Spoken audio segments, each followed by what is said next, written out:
Good evening. I'd like to call this meeting of your Westland City Council to order.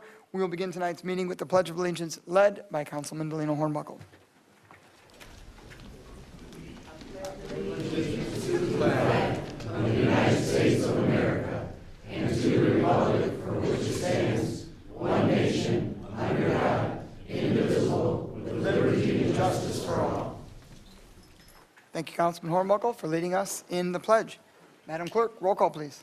Councilwoman Bauman. Present. Councilman Hart. Here. Councilman Hornbuckle. Here. Councilwoman Rakowski. Present. Councilman Wishart. Here. Pro Tem Sampe. Here. President McDermott. Here. Quorum is present. Okay, we will have several special announcements and presentations tonight. Leading us off will be our City Clerk, Shannon Inman, with a brief announcement. Good evening, everyone. I wanted to give everyone an update regarding the certification of the November election. The Wayne County Board of Canvassers are expected to certify the results of the election tomorrow afternoon. Per our city charter, elected officials who won the partial term are to be sworn in after the election is certified. Councilman Hornbuckle and Wishart are current council members until Lakeisha Maxwell and John Sullivan are sworn in. Thank you. Thank you, Madam Clerk. All right, we will now have a special presentation for Councilman Hornbuckle from Mayor Coleman, Pro Tem Sampe, and myself. Yes.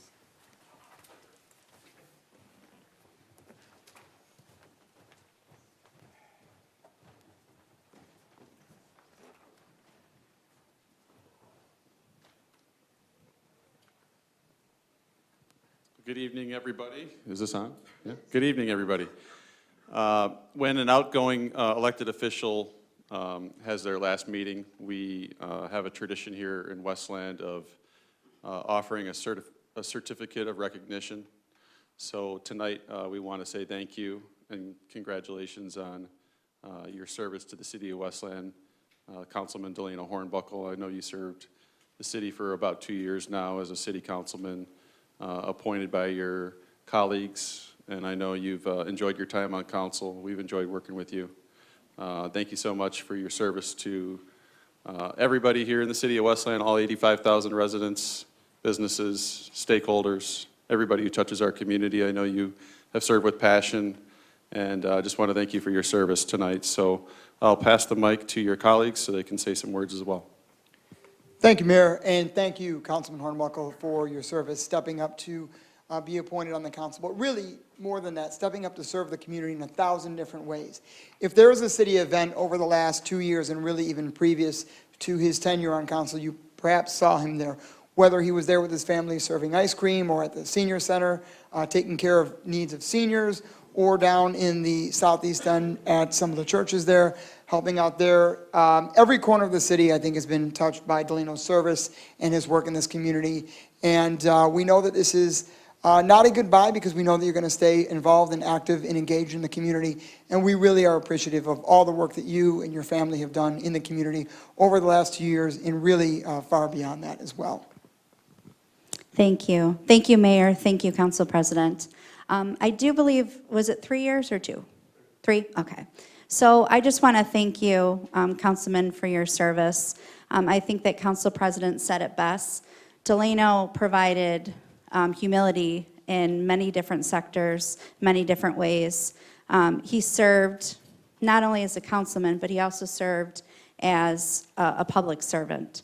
So Delano, in many different ways, would set up pop-ups, collect food, provide ice cream. He donated ice cream in many ways to our first responders. So he was there many ways for our residents, but also he stepped out of his councilman role and he decided to serve the community in ways that many people don't. So I know that being a council person, your family quite possibly was there with you every step of the way. So not only was Delano there, but his family was there as well. So being in this role, it's hard because you're away from your family a lot, but Delano's family was there with them. So I think it was not only him, but also the Hornbuckle family that served in this role. So I want to thank you for your service. You will be deeply missed. I do hope that you stay involved. I do hope that you're here. And just your kindness, too. Your kindness radiated in every which way that you were at. So we're really going to miss you. Again, I thank you. I look forward to working with my new colleagues, but I do hope you stay involved and be here and serve the community and never waver from who you are.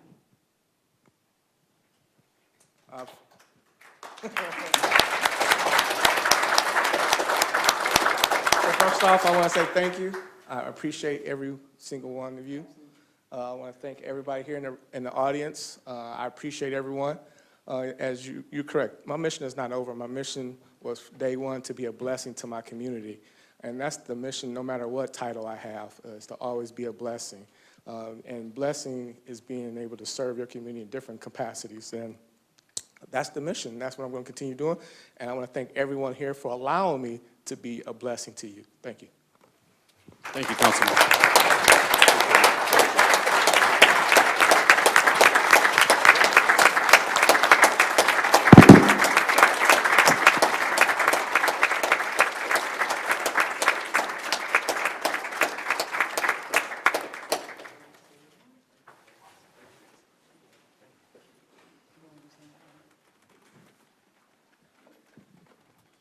Okay, one more. Actually, there might be more than one, but I have one more special presentation tonight, folks. Tonight we are going to award the winners of our City of Westland Halloween decorating contest. So we're going to start with, and I think some of the winners are in the audience tonight. So and you'll see on your screen that they're going to show how well the houses were decorated. people really get into Halloween in our city, and it's a fun thing that we do that we can award people who really put a lot of spirit into decorating their homes. Just to make sure we're in the right order, pull up the first slide, and then I'll announce it. Is it Pumpkin Manor? Pumpkin Manor on Treadwell Street, spookiest display. So congratulations, Pumpkin Manor. Are the winners here? Come on up.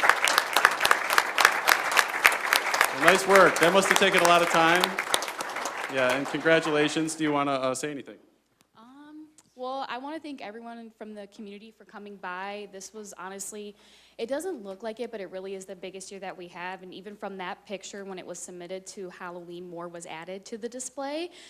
We had an amazing pumpkin-like picture photo op you can kind of see in the right corner, and then we added cornstalk to it. That was a really big hit. So hoping next year we can add some more and make it more unique. And yeah, I mean, that's pretty much it. And what's your name? Skylar. Skylar, congratulations, Skylar.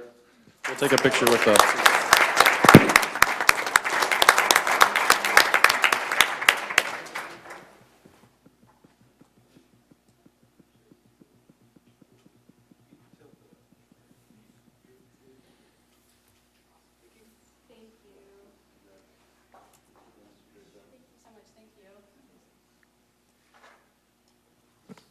Okay, and next up, for the winner of most over-the-top display is Paul and Lisa Robertson.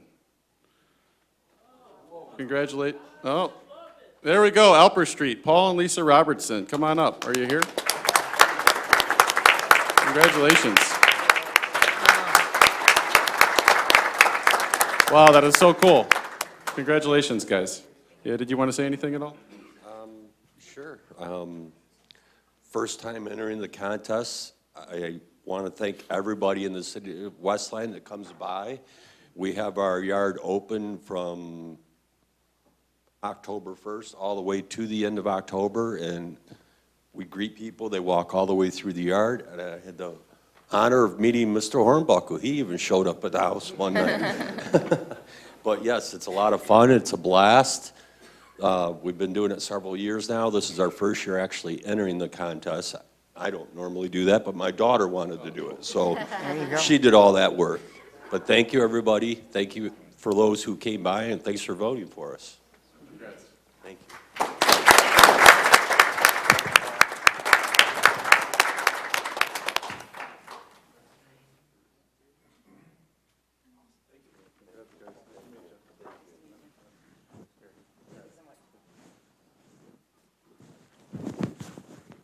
And last but not least, our third winner of the night, the winner of Best Autumn Display in the City of Westland Halloween Decorating Contest is Chris and Shannon Fant. Did I say that right?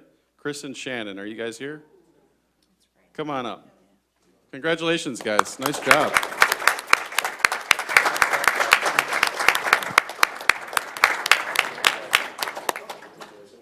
Did you want to say anything? Sure.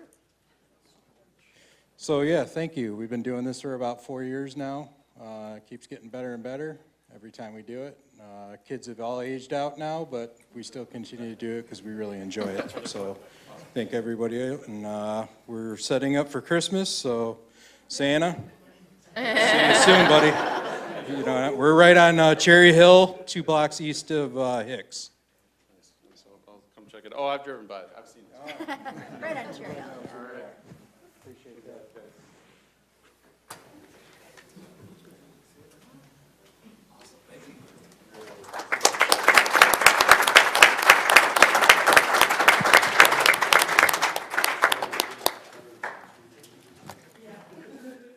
As always, some incredible and fantastic displays here for the Halloween season in the city of Westland. Our third special announcement and presentation will come from Len Fisher and the Inspire Theater.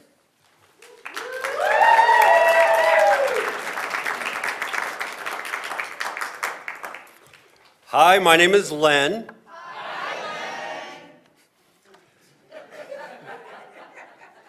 You gotta love that. And I'm the managing director of the Community Theater Inspire Theater here in Westland. I include the fact that we are Westland's Community Theater because that is the driving force behind everything we do. We are a theater in the community which tries to include the people from the community in order to deliver the highest quality shows to the community. And in the process, we make every attempt to build community among each and every person involved at Inspire. I'm used to getting an amen there. Normally, I appear before council to give a report on the activity at Inspire. However, tonight, let me tell you about why it is of vital importance for this council to not only be aware of what we do, but how Inspire tremendously impacts this council, this administration, and this community. Yes, we sell out every performance of every show at Inspire. Thank you. And yes, we have an upcoming production, a Christmas cabaret. I brought the cast along. They're not going to sing for you tonight. And yes, tickets are going fast, so you should purchase them soon. But more important is what Inspire means to this community. Our current reach is almost 6,500 homes, which is 75% of those homes are outside of Westland. That means because of Inspire Theater and its presence in Westland, 4,800 people consider Westland as a destination city. That is 4,800 people shopping in our stores, eating in our restaurants, and contributing to our economy. I'm hard-pressed to think of another organization which brings that level of commerce to our city annually. In 2020, 2 administrations ago, we were told of the distinct possibility of funds being available to expand the building, a city-owned building. A city-owned building in which we have invested over $200,000 for upkeep and maintenance. The plans for a wraparound lobby which would provide much-needed space and curb appeal. We were instructed to hire an architect and spend $9,000 on plans before the funds were allocated to other projects. We are not here with our hands out. We are here to state publicly and unashamedly that Westland has a treasure in Inspire Theater. Thousands of patrons recognize this fact and support Inspire Theater.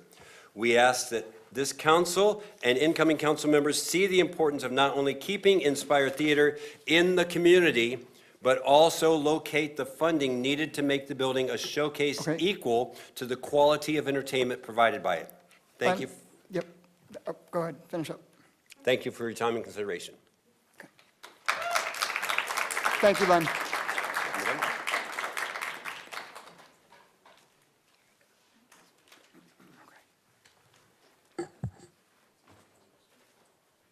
Okay, we will now move on to public comment on the agenda. This section will allow members of the public at the beginning of the meeting to address the council regarding items that are on tonight's agenda. Questions asked may be responded to during the agenda item following a motion and support from your city council. Is there anyone on my left? Yes, sir.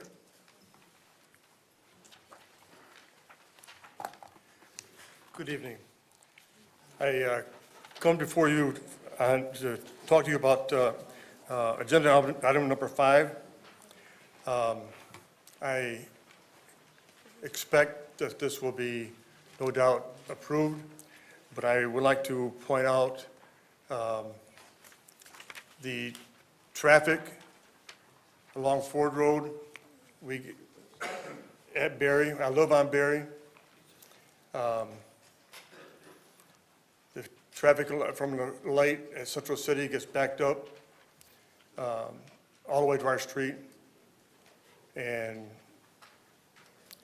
there is, from the cars that's going to be turning left and turning right onto Berry, and then also cars that's coming out onto Ford Road. I think it's going to be, it has a potential of being congested. And then you're going to have more cars that's coming out of Ford Road just to go into the coffee shop. Also, I don't believe that there is any other business on Ford Road that does not have a egress, degress onto Ford Road. They all have onto Ford Road, may have onto a side street, but they at least have a egress degress on the Ford Road. None of them has one only onto a side street. May use as an example of the Griffith veterinary shop, but do we want to really use Carlson as a side street? I mean, there's two, right there where the entrance is for the parking is 2 lanes, plus there's a left turn lane. So there's, the side streets along Ford Road does not have 2 lanes. So I know this was approved by PD's traffic study. I don't know how they do their study, if they go to the actual site or if they're just using the site plans. But I just think this is a catastrophe waiting to happen. And also, I'd like to know, are they going to put in sidewalks on the site? If you dig up around the weeds and the brush and stuff that's along on Berry Street next to the site, there used to be, at one time, there Thank you, used to Mr. be Johnson. Your time a is up. sidewalk, but it's all broke up and. Thank you, Thank Mr. you. Johnson. Yep. Is there anyone on my right wishing to speak? Yes, sir. Is this for public comment? On the agenda, this is comment on the agenda.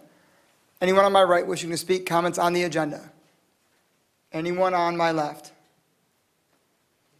Okay. Did I miss anybody? Seeing and hearing none, we will close comments on the agenda and move to the consent calendar. Is there a motion?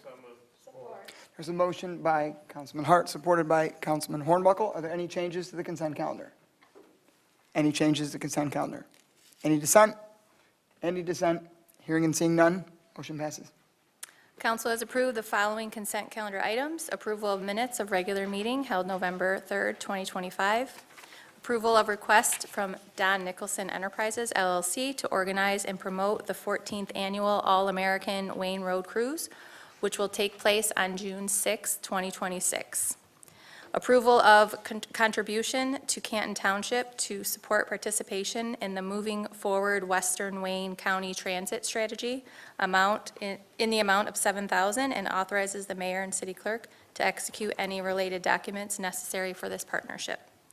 Approval of sale of city-owned property, parcels number 56-001-99-0012-703 and 56-001-99-0012-705 located on Ann Arbor Trail to the buyer. Property Disposition Committee recommends the sale of this city-owned property to Joseph Ida for the sum of $40,000 with the condition that the buyer construct 2 single-family homes within 1 year of closing, and authorizes the mayor and city clerk to execute closing documents related to this sale on behalf of the city.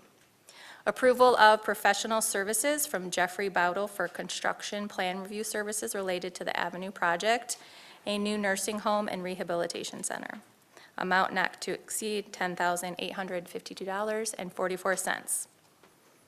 And the last item on the consent calendar tonight is approval of lease agreement with Konica Minolta for a wide format plotter and scanner.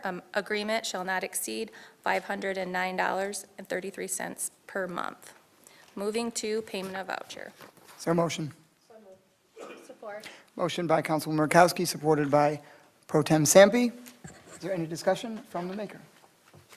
Any discussion from the supporter? Any other discussion from the council? Any dissent? Any dissent? Hearing and seeing none, motion passes. New business item number 1, public hearing for Downtown Development Authority plan amendment to extend the existing DDA plan. Public hearing date was set October 6, 2025. Director Garza? Thank you, Council President. Thank you to this honorable body. This is a public comment portion for the DDA plan that's going to be in front of this body. at the first meeting in December. Also, we'll be holding a special study session on November 24th for the council to consider the DDA plan. So this public comment section of the meeting today is for public comment solely, to collect any public comments there may be in addition to looking at this plan as it goes in front of council. So I do have copies of the DDA plan if there's anyone interested in a copy here. Also, we are happy to send it to anyone who's interested, and also it is online for anyone to view publicly. So thank you, Council President. And is there a motion to open public hearing? And support? We don't need, that's right, sorry, thank you. This is a public hearing. This will allow, as Director Garza said, members of the public to discuss the DDA plan. Is there anyone on my left wishing to speak? Anyone on my right wishing to speak? Motion to close public hearing. There's a motion to close public hearing by Councilman Hart, supported by Councilman Hornbuckle. Is there any discussion from the maker? Any discussion from the supporter? Any dissent? Any dissent? Hearing and seeing none, motion passes. Public hearing is closed. New business, item number 2, introduction of manpower budget amendment for communications director. Current costs allocated to professional services for the MSB will be reallocated to the salary and fringes for the proposed change. Is there a motion? Support. Motion by Councilwoman Baumann, supported by Pro Tem Sampe. Is there any discussion from the maker? I think my only question was, Did you want to hear from the administration? yeah, just Okay. over to administration just to speak on it. Okay, yep. Please. Director Adams? Thank you, and through the chair, upon approval, this item will formally add the communications director position as an official city employee within the mayor's office pay plan at 95% of grade 3. This is needed as the position was previously a contracted position, but it's important to note that the funding for this position was pre-approved as part of the budget process. So as a result, the funding for this item is already in place. We just need to physically approve the body. And just for your notes, the communications department staff will remain under MSB. This is just for the director position. Nothing else to add. Thank you. Councilwoman? I think I'm okay. I don't have any questions right now. Okay. Pro Tem? No further questions. Okay. Is there any additional discussion from the council? Any discussion? Any dissent? Any dissent? Hearing and seeing none, motion passes. New business, item number 3, waive procedure to introduce and adopt in the same meeting manpower budget amendment for the communications director. Is there a motion? Support. Motion by Councilwoman Rakowski, supported by Pro Tem Sampe. Is there any discussion from the maker? No. Any discussion from the supporter? Not at this time. Any other discussion from the council? Any dissent? Any dissent? Hearing and seeing none, motion passes. New business, item number 4, adoption of manpower budget amendment for the communications director. I'll support. Go. Motion by Councilwoman Rakowski, supported by Councilwoman Baumann. Is there any discussion from the maker? No. Any discussion from the supporter? Any other discussion from the council? Any dissent? Any dissent? Hearing and seeing none, motion passes. New business, item number 5, approval of site plan and special land use for proposed drive-through coffee shop located at 35966 Ford Road. It's north of Ford Road between Berry and Walton. This is Planning Department number 1052A. Planning Commission recommends approval contingent upon departmental requirements and recommendations. Is there a motion? Is there support? Support. Motion by Councilwoman Rakowski, supported by Pro Tem Sampe. Director Ayub. Thanks, Council President.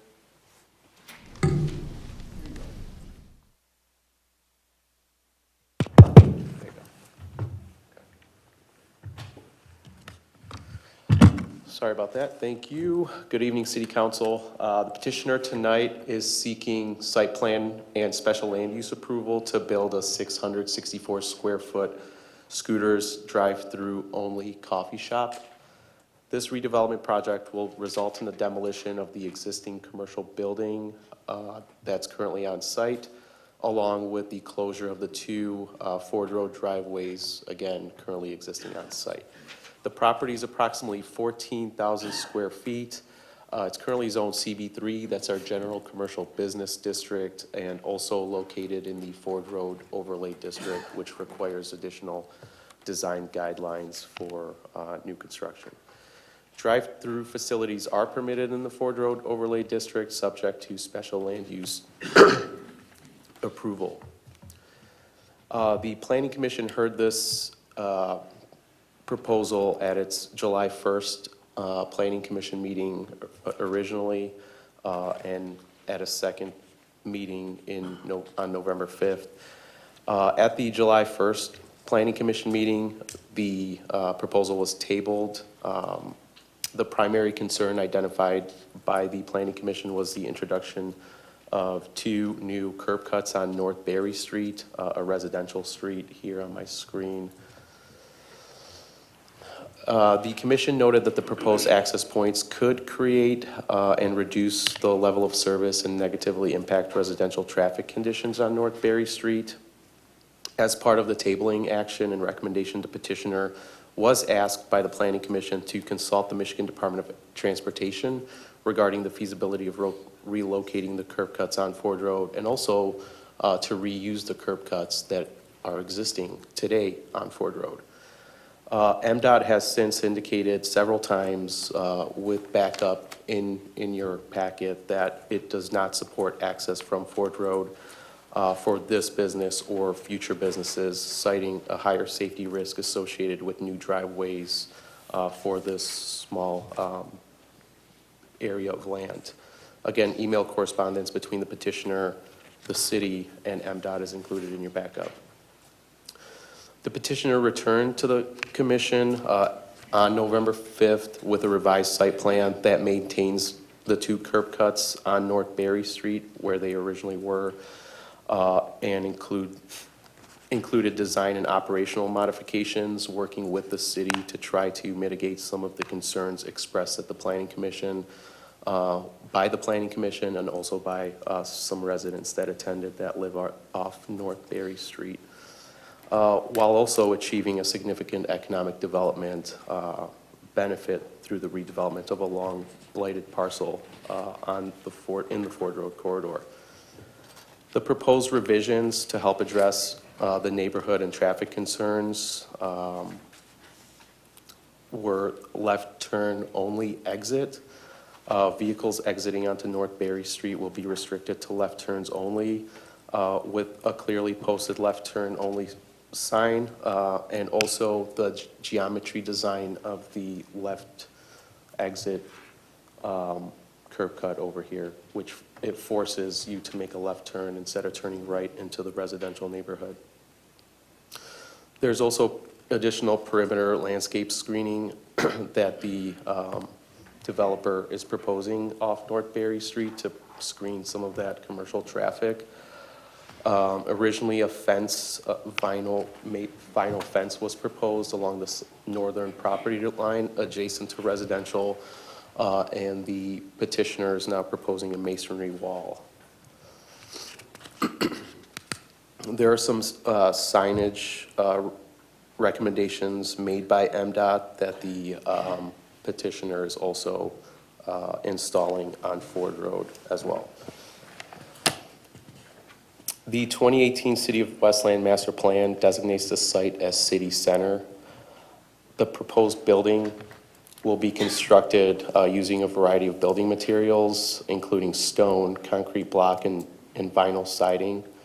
Some of the design elements of this project, the building height is required to be 24 feet because of the Ford Road Overlay District requirements. Originally, the petitioner proposed a 19-foot tall building and has recently changed it to comply at 24 feet. The proposed front yard setback requires a variance. It's proposed at 34.3 feet. The required maximum in the Ford Road overlay is 10 feet. We like those buildings to be closer to the road. However, in this case, due to the stacking requirement of 8 stacking spaces, 10 being proposed, that front setback needs to be deeper. Otherwise, the proposal complies with all of the bulk requirements of the zoning ordinance. It includes stormwater management, it includes a sidewalk and landscaping in compliance with the zoning ordinance along Ford Road, and as I mentioned, additional landscaping along North Berry. At the November 5th Planning Commission meeting, the Planning Commission recommended approval unanimously, subject to 4 conditions: the dimensional variance being granted by the Zoning Board of Appeals, that front yard setback variance, the geometry of the northern exit-only curb cut be designed to enforce that left turn only, a left turn only sign be posted at that curb cut, and a do not block intersection sign be posted at Ford Road, just east of Berry. The developer and business operator is in attendance. We've been working with him for close to 6 or 7 months on this project, working with MDOT, working with the city, working with the city's attorney's office at some point. And I know he'd be happy to answer any questions, as would I on behalf of the administration. Thank you. Mo, if the developer would like to come forward. Before I turn it over to the council, anything you'd like to add? No, I just appreciate everybody's time. Looking forward to being a partner with the city of Westland for many years to come. Okay, thank you. Any questions from the maker? Any questions from the supporter? Yes. Go ahead. Thanks for being here today. I was just telling my colleague, I'm like, I love their burritos. They're so good, your breakfast burritos. What's the timing on the project and what to expect for how long it would take from start to finish? So the timing on the project, obviously, we're looking for, to get started as soon as possible. So we already have a lot of things in place to get started. I don't have an exact timeline right now, but I know we're going to hit the ground running, try to get it built as quick as possible. That sounds good. So in terms of permitting and everything, you're going to work with Mo, and then once you get the approval, you're looking for, what, a 6-month build, 9-month build? Yeah, I would say probably, 6 to 9 months. Okay, perfect. Thank you so much. Any other questions from the council? Yes, Councilwoman Baumann. Through the chair, I think to Director Ayub, in looking at the emails and things like that, I guess my question has to do with somewhat of the development of Ford Road, the Ford Road overlay development, and the planning and all this. It seems that this was a surprise that they couldn't reuse the existing Ford Road. And I'm not sure what alternatives, they said you can come up with other alternatives such as shared access or RO only. I guess, how much do we feel like we exhausted every possible thing to get something off of Ford to alleviate that area? It is a small area. I struggle, and I'll just reiterate, my struggle is that area is business. And so, yes, we need to be open, we need to be open for business.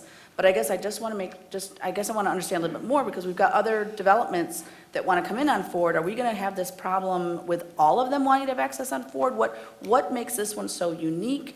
And is there anything that we can look at again with that? So to answer the first part of your question, we, the city, put as much pressure on MDOT that we could to try and not only get new curb cuts on Ford Road, but even just reuse the existing curb cuts on Ford Road. And I can't put words in MDOT's mouth, but you have the emails. And ultimately, after 6 months since the summer, they just said flat out no. And I think this is a unique property because there's been, it's a small site, and a 600 square foot coffee shop, I mean, it's perfect, I think. And I think the fast-paced nature of the business, along with the 10 stacking spaces that they're proposing, will work out in the real world. And I think the blighted nature of the previous, I believe, tree service at the site makes this small, maybe not so much financially feasible site worth redeveloping. So I think the city has a viable economic development project here that benefits the city We've exhausted in good faith all efforts with MDOT to try and secure those curb cuts or reuse those curb cuts, and they've said no. So we're kind of in a hard place with, do we want this economic development project to succeed, or do we even want redevelopment on the site now or in the future, or do we want this tree service there? And that's ultimately, I think, what the Planning Commission decided, that it does want economic development at this site. That was long-winded, but I hope I answered your question. What does it say, such as shared access or RO only? What does RO only mean? Do you know, it's in the email from October 7th. Right of way only? I'm not sure what that means. There was an opening there. I know October 7th is like, sort of, I guess. Yep. Alternatives, whatever RO is. Because obviously I realize that MDOT saying this is not our petitioners and our owners of our properties. They had nothing to do with that. So I know that, just make sure we exhausted everything. And the other question, do you know, are we going to have this, what makes this property unique that it's not? Do we know at all why this one's not getting that? I think it has something to do with the size of it. Okay.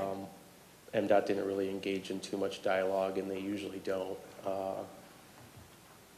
But that would be my assumption, is the small size of it. And I know the owners here too of the property, and he was frustrated as well after telling him that these curb cuts are basically worthless. Just last question. I think there was a question about sidewalks as well is there an improvement to sidewalks along Ford? If there's a need to improve sidewalks during the construction phase, we do require that, yes. All set? Councilman Hornbuckle. So I've been following this one for a while, so do have some clarifying questions. She asked about the sidewalks. I just want to confirm sidewalks will be all the way around, from the Ford Road up Berry Street. That would be the requirement, yes. Yep, okay. And I know one of the questions was for the screening. I just want to confirm the screening is going to be the screening we recommend, not a wooden fence. There's a masonry wall, That's gonna- 6 foot tall, that is in the north. Okay. Along the shared property line with the residential. Okay, because I know there have been talks about a petition going around, 100 people, 100 people don't live on Berry Street, and I talked to multiple people on Berry Street. This is definitely going to pass, but I just want to let you hear the frustration of your neighbors, that the traffic is going to be a big problem. I'm glad you switched to the masonry screening because noise was another problem. But I just ask that you be very sensitive to your neighbors. They're concerned about getting in and out of their street and their homes, which they're having problems now, and this is just going to add to it. So I just want to reiterate that, the people, your neighbors, have concerns, and I would like to make sure that you continue to try to be a good neighbor for those residents, because I done got multiple calls. I done talked to the actual people that live in that neighborhood. Yes, some people are for it, some people are just concerned about that traffic, and I think you heard that multiple times. I just want to iterate that might be a problem. If it become a problem, I hope that you would raise your hand and say, hey, what can we do different here? That's all I have. Thank you. Thank you, Councilman Hornbuckle. Councilman Hart. Thank you, Council President. Yeah, so a lot of the questions about the road, is this going to impact us? What's the future? It says right here, page 101 of the packet from Stantec, which is the engineering firm that's representing MDOT. And they even put a bullet in, so it's really easy to drill this down. They don't like it because 45-mile-per-hour corridor, Ford Road, does not allow for a driveway to be so close within 100 feet in brackets to a roadway intersection. So that's what they're leaning on right there. That's pretty much what they're saying, all right? So what they don't want is a driveway within 100 feet of any roadway intersection. So the next question was, I can only beg to assume, is that going to impact other properties? I think it will. We have a lot of small parcels on Ford Road. This is not going to be the first time. And I think if the MDOT is going to stay this route, it's going to be difficult for us and our developers to be able to do anything on some of these Ford Road parcels. So perhaps some legislative relief in some fact might be in order, because these are properties, they've been zoned, they're in our city. We have to be able to do something with them other than just leave them empty, all right? So I say all that to say this, to Scooters, thank you for dealing with the state. I know it's not easy at times. I'm almost positive that our city and Mo have been as agreeable as possible to do everything we can to work with you. And it's always been my opinion, I believe in property rights, be that the homeowner or the business owner, everybody has a right to enjoy their property and do what they can as permitted by the law. The state has made things difficult on me and you. So while this will be your first time going through this, I'm sure we will be seeing this quite a few times moving forward. So I'll be in full support, but I just wanted to be able to answer the question and give the actual black and white response I hear from the engineer from MDOT. Thank you, Council President. Thank you, Councilman Hart. Councilwoman Rakowski. Thank you, Council President. I'm going to exercise my opportunity to speak now after my colleagues have had their opportunities. I just want to say that I'm very pleased to be seeing development on Ford Road. And my colleague kind of took the lion's share of what I was going to comment on anyways. That's okay. We'll allow it. That's how legislators work, right? But at any rate, I do think it'll be an ongoing issue down the road, so I would agree with that. But as far as it's not every day that you get a 600 or under 700 square foot business like yours looking to occupy a main thoroughfare. So I'm excited. I think it's also, there is a lot of name recognition for your brand. I think it's going to improve and revitalize part of that daytime traffic, especially for the surrounding businesses. So with having a very quick timeline, I'm really excited to see some development. So thank you for choosing Westland. We're excited to be neighbors, and I will be in support. Thank you. Thank you. Any other discussion from the council? I just have one point real quick to Director Ayub. So a little further down Ford Road in Dearborn Heights, there is a Tim Hortons. And we've had this problem in the past with the drive-through situation at Popeye's Chicken.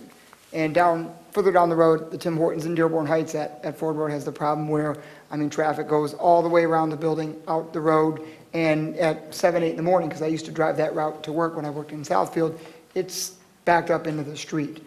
I know we talked about the stacking situation, and that was also brought up at the Planning Commission, but do we feel pretty comfortable and confident there will be enough spaces stacked that this will not snake out to Berry, to Ford Road, and create an issue like we had I'll just use the example, when Popeye's Chicken launched their new chicken sandwich, it was craziness. And the traffic backed all the way up to Ford Road, it snaked around onto Wildwood, and it was a problem for a number of months, and I'm sure PD got called about it quite a bit by people with the traffic being backed up. So do we feel pretty confident that this situation with the stacking that we have will not happen as we've had in the past? I feel confident that it will not be a problem. I'm not going to lie to you, maybe during grand opening it may happen a couple times, but the nature of this business, being coffee only, being AM peak hours only, being high turnover, quick, no chicken sandwiches being fried to order, things like that. There's a lot of things working for the business that will mitigate issues seen at Popeyes or the Dairy Queen in Dearborn Heights that I'm familiar with. Right. And to the petitioner, what is your average turnaround time per customer? 26 seconds. Oh, that's, okay. There you go. And during those peak hours, once we get really busy like that, we have a practice called line busting. What we'll do is if cars are getting backed up and we feel like they're going to be backed up onto Ford Road, we'll have employees out there taking orders through the car window to try to make sure we're moving those cars along, so that doesn't happen to the best of our ability. Okay, wonderful. Thank you. Did you have something else to add? Yeah, I was just gonna ask that, so you clarified it. We've had the same issues with Long John Silver's that just opened up. Yeah, I saw. Dairy Dan when it's busy. So I'm not concerned about that. I would just say, as you already alluded to, if you're having the car hoppers or people go out, Sonic was an issue when it first opened. As long as you're being diligent, I don't see myself or anyone on council having any problems, because probably when you first open, you're going to have that issue. It's something new in town. People are going to come there and check it out. So I want to just say thank you for your investment. I will be supporting your business, but also supporting the vote tonight. Thank you. Okay. Yes, Councilwoman Baumann.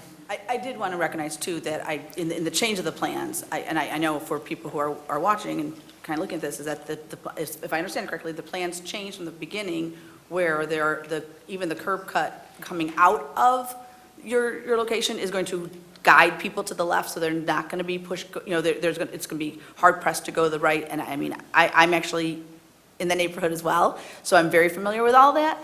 And that road is not going to be, I don't believe that road's going to be encouraging people to go through the neighborhood. I think it will be, everything will get it back out to Ford for all intents and purposes. So I do appreciate that, and I'm just going to hope that anyone who is, if people could just give it that first couple weeks to a month to kind of settle out, because I think new businesses do that.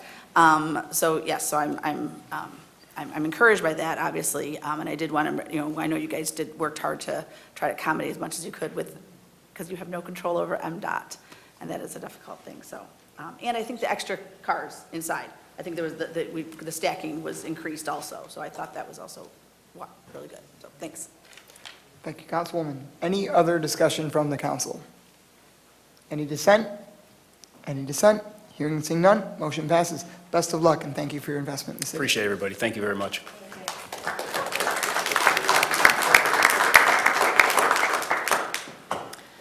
New business item number 6, approval of special land use for proposed Westwood Apartments Dog Park located at 37830 Westwood Circle, east of Hicks Road, south of Joy Road. This is Planning Department number 1312D. Is there a motion? Motion by Councilman Hart, supported by Councilwoman Baumann. Director Ayub. Thank you, Council President. The petition, first, can I have the representative raise their hand? I did not see you. Okay, great, thanks. The petitioners are requesting site plan and special land use approval to retroactively authorize an existing 4,400 square foot dog park. The facility was constructed prior to obtaining the necessary approvals. It was an honest mistake. The apartment owners, managers, operators did not know that they had to get approval for an accessory use, which the dog park is designated as. There's one dog park, there's one designated area for the small dogs and another designated for the large dogs, and this will only service residents of the Westwood Village apartments. It's surrounded by a 5-foot tall black vinyl coated chain link fence with privacy fabric. Although the dog park functions as an accessory use to the apartment complex, it requires special land use approval under applicable zoning regulations. The Planning Commission did hold a public meeting on this on November 5th and ultimately unanimously recommended approval. The Planning Commission heard from a concerned resident that lives directly to the south and was concerned, I think, mostly about the other dogs that would be in the dog park barking, and they also have a dog as well, and that created some concern there. There was also some concern about that resident expressed for the disposal of dog poop and things like that. There was about a 15-minute conversation at the Planning Commission meeting about the operation of the dog park, when it would open, how people would get in, how people would get screened along with their dogs, and the answers that Westwood management provided made it sound like the dog park will operate in a very similar, maybe identical fashion to our dog park here in the city of Westland. People will receive fobs. The dog park will be open from dawn to dusk. Dogs will get screened, etc. Again, only be open to the residents of Westwood. The Planning Commission heard all of these concerns, asked all of these questions, and recommended approval. Ultimately, a representative from Westwood is here. I'd be happy to answer any questions on behalf of the city, too. Thank you. Thank you, Director Ayub. If the representative would like to come forward to the podium.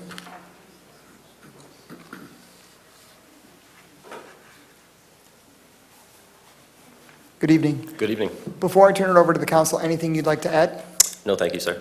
Okay, I will turn it over to the council. Councilwoman Rakowski. Okay, good evening. Thank you for being here. This is one of those weird instances where, you know, a business, especially in living quarters, doesn't necessarily know that when they have an ADU or an accessory dwelling unit, that they have to have it come back in front of the council. You know, having been part of real estate in the past and kind of being a property rights person, even if it's not private property, but it is to an extent because you privately own it. I know it's almost, I'm getting a little chuckle out of the fact that there's we're up here debating a dog park at an apartment complex. So for me, I think this is a lovely thing that you're doing for your tenants.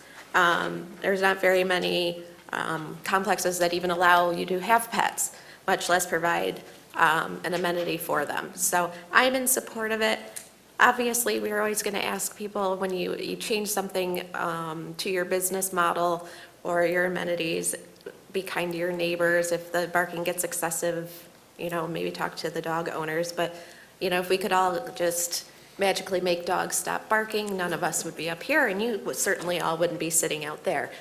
We'd be sitting on our yachts, right? But at any rate, I think it's fantastic. I don't know of very many apartments that actually have amenities for the tenants' dogs. So I'm excited for the people who reside there and their fur friends, and I'm just looking forward to seeing how you are going to manage it, make sure that it's managed well. So, Thank you. Thank you. Thank you, Councilwoman Rakowski. Anything from the supporter? I did drive by because I wanted to see where it was, and actually, because just looking at the picture, it just didn't give you I didn't actually see it. And so I do like that. I know there was one, there was one comment I thought I heard at the planning session was the consideration about the sound was like putting some sound barrier. Was that a conversation that I remember hearing? Do you know if there's any consideration for what that would do? Because I do know that obviously there was the resident that was near that raised the concern, because during the day and things like that. And I think it's a great amenity, but what was that? Yeah, we actually exchanged information with the resident after the meeting. What we brought up in the meeting, we've priced out, it's an acoustic sound barrier, which would basically replace just that kind of see-through vinyl on the side of the fence. So I guess our hope is that it would be a little bit more effective as far as blocking some of the noise. But also in talking with the residents, at least my interpretation was it was more of a visual that was bothering her dogs or their dogs. So we kind of agreed we'll start with blocking the vision and just have open discussions from there. Thank you for working with her. I appreciate it. Of course. That. Thank you. All set? Okay, thank you, Councilwoman. Councilman Hart. Real simple. Thank you, Council President. No good deed goes unpunished, huh? So, good on you for doing that and giving the residents enjoy, having their pet, better quality of life for your residents, your tenants rather, a better quality of life for the pets. So thank you. That's a really top thing to do. Good job. I'll be supporting. Thank you, Councilman Hart. Any other discussion from the council? I too just want to echo my colleagues' sentiments here. It's not very often that we see this kind of amenity added in to multifamily living spaces, apartment complexes. So thank you for doing this. And as my colleague just said, for improving the quality of life for people and their pets at your complex. We appreciate it. Yeah, I appreciate the kind words. Any other discussion from the council? Any dissent? Any dissent? Hearing and seeing none, motion passes. Best of luck. Thank you. Thanks.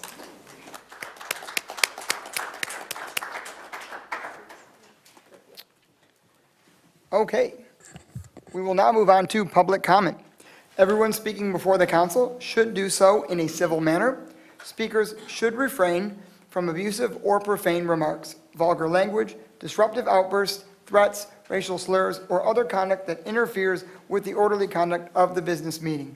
Personal attacks on council members, the administration, city staff, other speakers, or members of the public do not promote civil discourse. Comments shall be directed to the chair and not to people in the audience.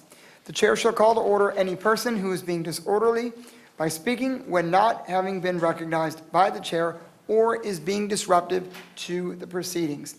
If any person, after being called to order, continues to be disorderly, creating a public 13 disturbance, the chair may order that person be removed from the meeting immediately. Public comment, is there anyone on my right? Yes, sir.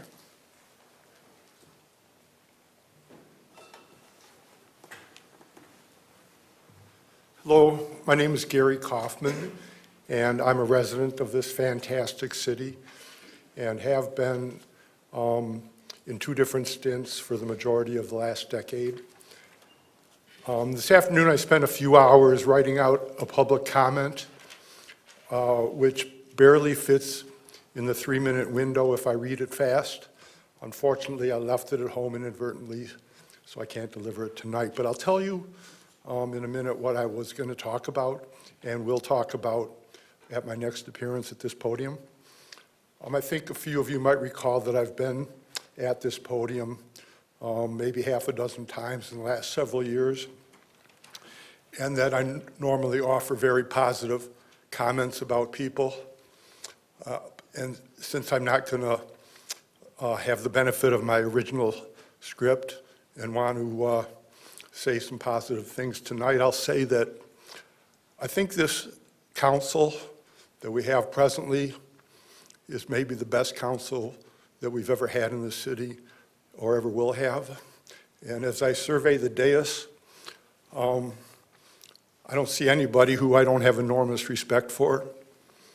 And in fact, 3 or 4 of you I know well enough to have such an admiration for that I would take a bullet for you. Now, what I was going to talk about was I wanted to express my deep appreciation for 2 particular Westland-connected people whom I greatly admire. And those people are a local businessman by the name of Bill Folkart, who operates and owns Modern Classics at 1118 Newburgh Road. He is an enormous hero to me, and I'll explain next time why I feel that way. The other person who I feel deserves special honor is the Honorable Sandra Farron Cicerelli, who is such an amazing judge, and I know that from being a court watcher by hobby, and I want to sing her praises next time I'm up here. And the third thing I was going to talk about tonight, but I'll save it for next time, unfortunately, is the shortcomings of our police department as I see them. And if there's anybody watching from home, I would, whoever is watching at home, I would encourage them to tune in next time, because I anticipate that the comments that I'm going to offer might be interesting. And I'll end by just saying thank you all very, very much. Thank you. Is there anyone on my left? Yes, jolly old St. Nick. You might wonder why. I'm Pastor Jim from Westland Christian Union Church, and I want to say thank you very much to all of you that sit on this council, including the mayor. I appreciate all the things that you do, and I want to say thank you to those of my board, Al and Craig and Tom, and of course Jason here, as they back me up, and I appreciate them so very much. I want to let you know that Santa Claus is coming to town. I will be doing Santa Claus on the 29th of November starting, and then from there I will be doing it the 6th, 13th, and of course ending on the 20th of December, starting at 12 o'clock and going till 5 o'clock or until I don't have anybody else at the door. And some might ask, why do I do this? I do this for the kids. I had a family that could not afford to pay 40, 50, 60, 70, I don't know what it's up to anymore, to be able to have a portrait or something done with Santa Claus, and I give my time so that children can have the opportunity that are not normally afforded. And so I'm asking the community to come out and be a part. We are on the roll at Westland Christian Union Church. I've got 2 flags that says welcome. We're welcoming people in the community. At the same time, I want to say something that's been on my heart, and It comes from Ezekiel 33. He calls me out to be a watchman. And you know, the city council sitting here, all of you are our watchmen. And he calls us out to be watchmen on things that could harm. I have a concern that I heard about the other day. And it's a concern for our kids, and what I heard is new as far as the, what is it, Jason, the new stuff that's going on in school? The criteria, gender criteria for the sexual stuff that's coming up as far as, I'm concerned about that. I don't know whether you've seen it around Michigan and what they're trying to teach our kids. But I'm telling you now that we are all made in the image of Christ, male and female. There are no any other genders. And I'm asking you, please don't allow them. Don't allow the school system to talk about sexuality to our kids. And if they're going to do it, please let them do it in a biblical perspective. Thank you, Pastor. Your time is up. Thank you.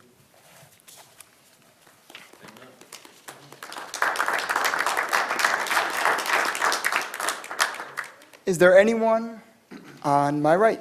Yes, Mr. Nicholson. Short and sweet.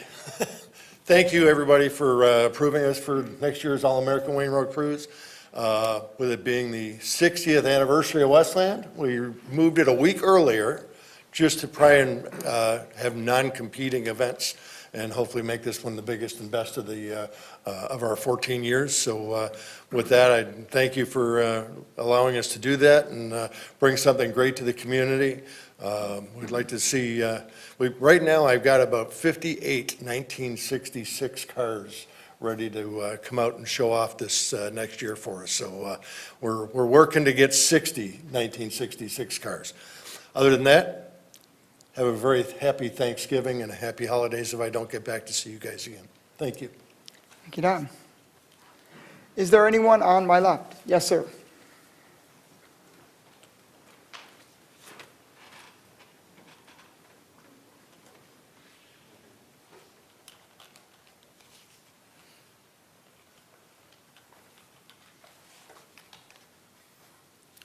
Good evening, Mr. Mayor, honorable members of the City Council, and our police and fire chiefs. I'm Mark Rickel. I've been in Westland for over 20 years now. I want to thank you all for your continued service to our community. You're doing an awesome job, and I really appreciate those that won't be here. Mr. Hornbuckle, I come to know you, and I really appreciate you. And for the new members that are coming in. What I'd like to respectfully share as my concerns regarding the practice of flying flags from other nations on our city flagpoles. While I wholeheartedly value the diversity of Westland and appreciate the many cultures represented in our city, I believe that our official flagpoles should be reserved exclusively for the United States flag, the state of Michigan flag, the city of Westland flag, and when appropriate, flags representing the branches of the United States Armed Forces. These flags represent our shared identity, our common civic values, and our collective commitment to this community and to the men and women who have served our country and our nation.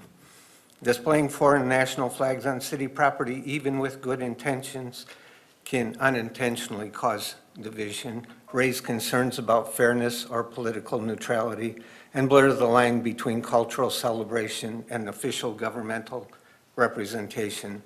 There are many positive ways to honor cultural heritage through festivals, proclamations, city partnerships, and special events without altering the symbolism and the purpose of our civic flagpoles.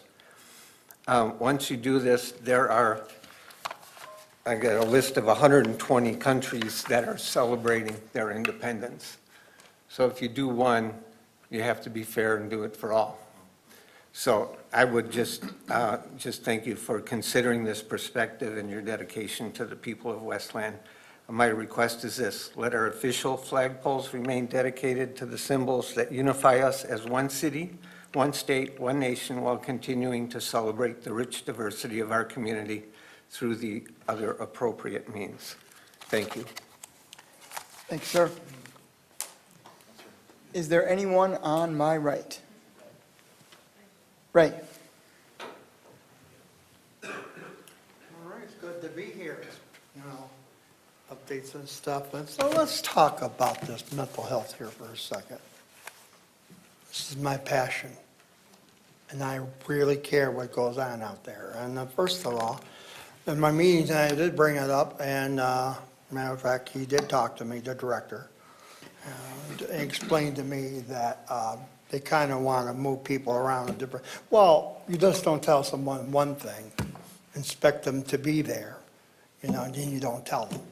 That's how I kind of explain it. That kind of hurt me, disappointed me a little bit.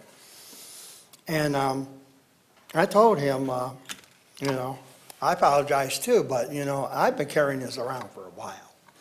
And I really care about people, and I care about what I'm doing. Because, you know, the most important piece of the video was this year, because the Lunch and Learn, I was looking to be the MA help out in. But the important part is the buttons. I was really going to focus about the signs, focus about the buttons, and that's the part we are missing here. Because the buttons, and matter of fact, I came up with this button, and I'm also coming up with the signs. I met with the mayor, and I don't know where we're at with the signs, but I am going to keep promoting it to other cities. I'm reaching out to Redford, matter of fact. I'm reaching out. It's important to me. I was in Dearborn. And I want to say thank you for coming to our meeting tonight and sharing and talking about the new type, you know, oddity about, you know, the new things that they're doing now when they're voting.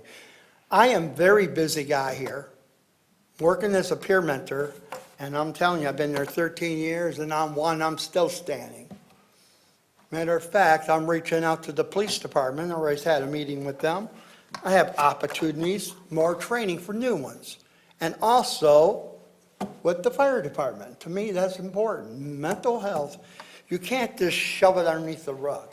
You have to open the rug up, because you know what? We're not alone. We're all in this together, because they can affect anybody. Someone could be in a good mood. You don't know what their day is like. So let's try to be kind to one another. And Melissa, keep doing, you know, and supporting me with this. I know you do. And Buckle, thank you. Thank you, Ray.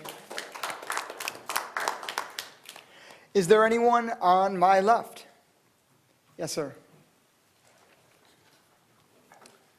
Council, Mayor, it's good to see you guys tonight. Good evening.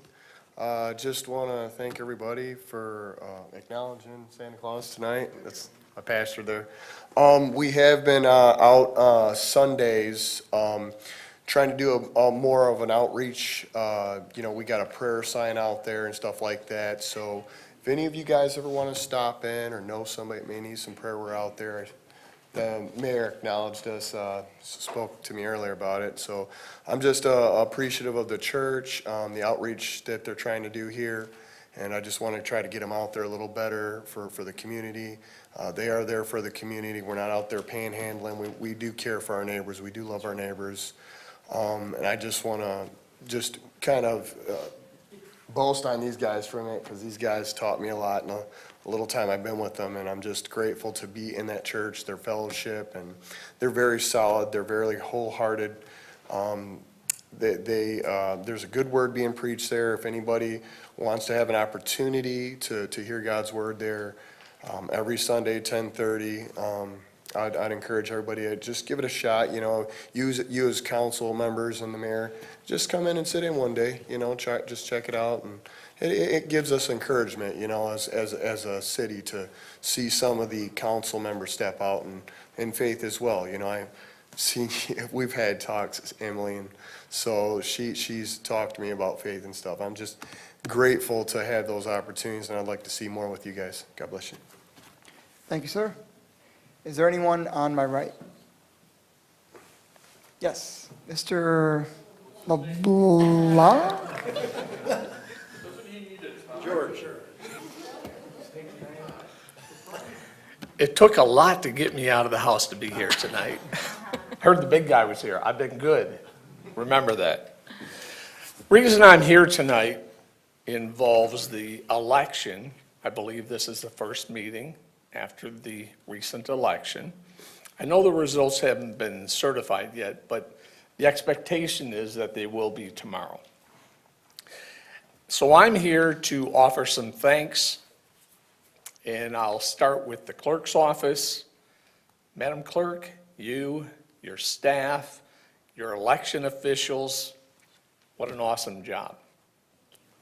I know that the community stands behind what you did, what you accomplished. It'll be certified, everything will be fine. I'd also like to talk about candidates. Being in an election is tough. I mean, it is hard on candidates, it's hard on families, but I wish to offer congratulations to Councilman-elect Sullivan, Councilwoman-elect Maxwell, Councilwoman-elect Martin, and Councilwoman Emily Bauman. Congrats. I know that this is very likely to be the last meeting for two council members, and I want to talk about them for just a moment before I leave.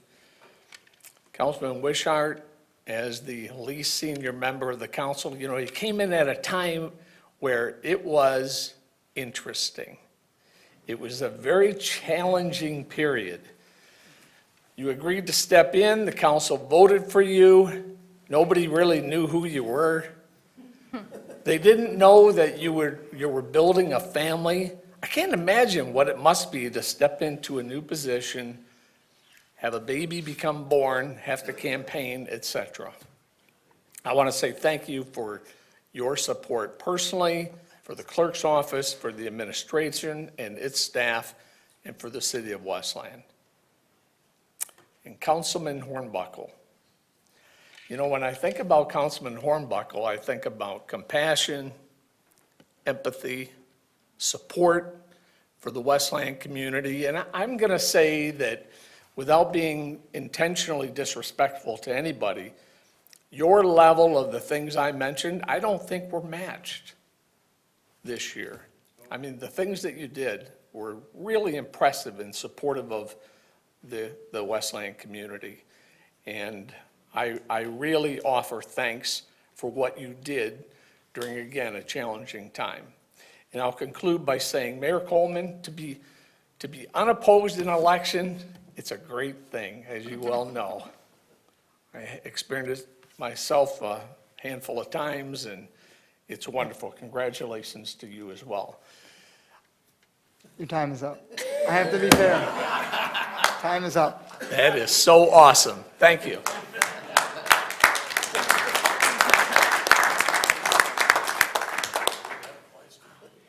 And is there anyone on my left?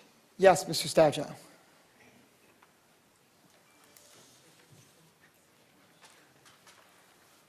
Dan Stachow, Westland.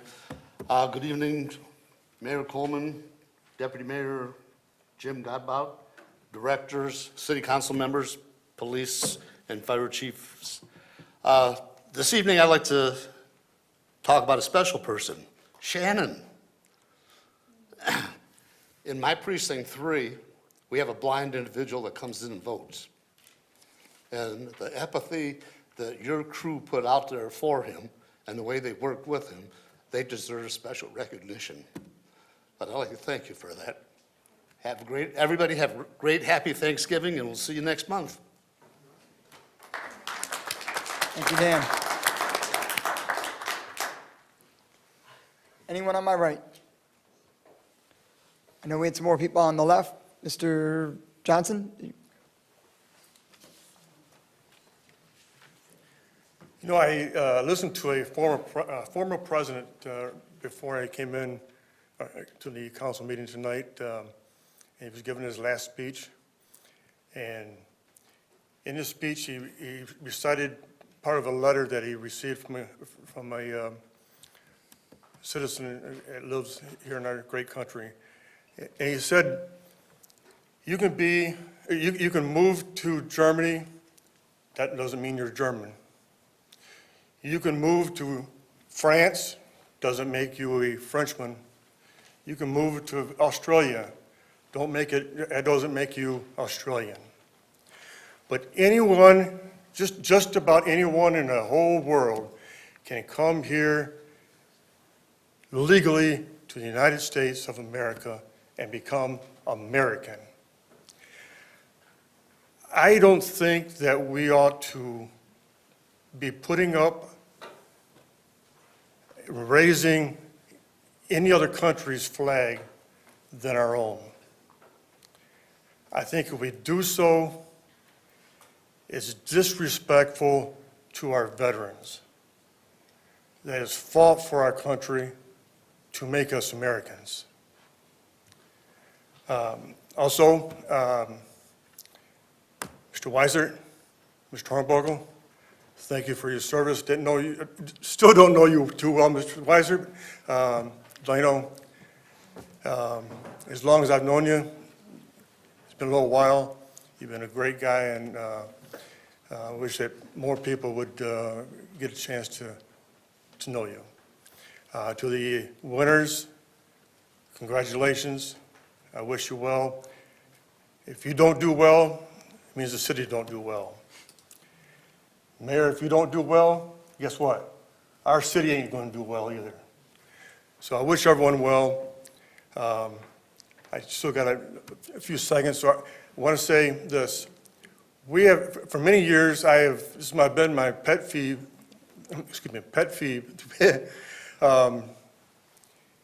we have got service stations along Ford Road and Wayne Road that you drive by and there's tons of cars in the front of their business.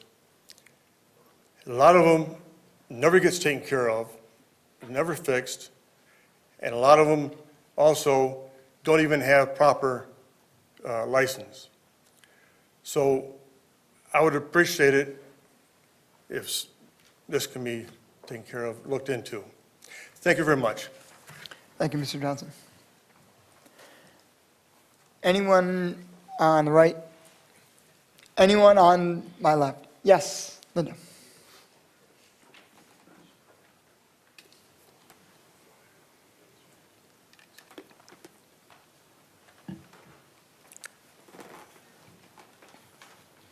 Good evening. I actually wanted to talk a bit about lighting and sidewalks.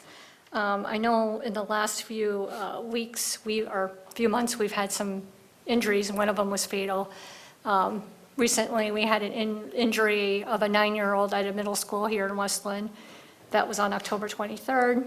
October 21st, we had a fatal accident of a young man going home on his bike, 25 years old. And then back in June, maybe early July, we had another young lady who was seriously injured. So I know I have talked about the lighting. I know I have talked about the sidewalks many, many times. And I know we're striving to make Westland a vibrant and walkable community, but it's an increasing concern of mine of the growing incidence of those pedestrian accidents, and mostly pedestrian fatalities that are involving injuries by vehicles.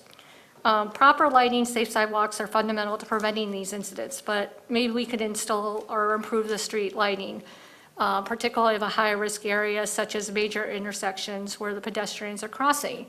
That being said, we need to have enforcement of pedestrians actually crossing at intersections and not running across major highways.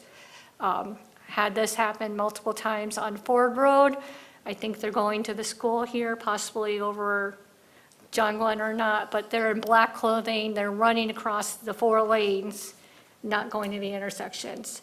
And we're already losing young people, and this is something that, maybe we consider traffic calming measures to reduce the speed, but I think the main thing is the education of both the pedestrians and the drivers in Westland to raise the concerns. We could work together to make Westland a safe and welcoming place for all residents, whether walking, driving, or biking. I believe these measures can make a real difference, and they need to be brought to your guys' attention as the city council and administration. And as the Westland residents, we all need to work together. 40 seconds. So I think the main thing that we need to possibly consider doing is these education pieces that you have, these wonderful videos that I see you guys put out.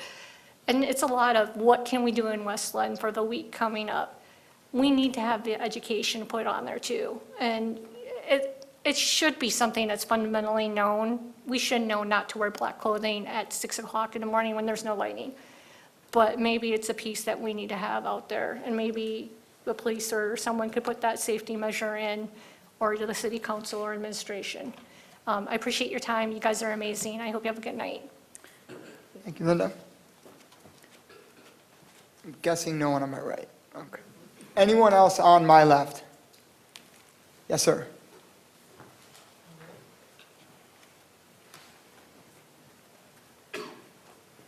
Hello, Councilman. This is my first meeting. So my name is Cameron Warren, and I've been a citizen of Westland my whole life. I thank you for allowing open discussions with the public.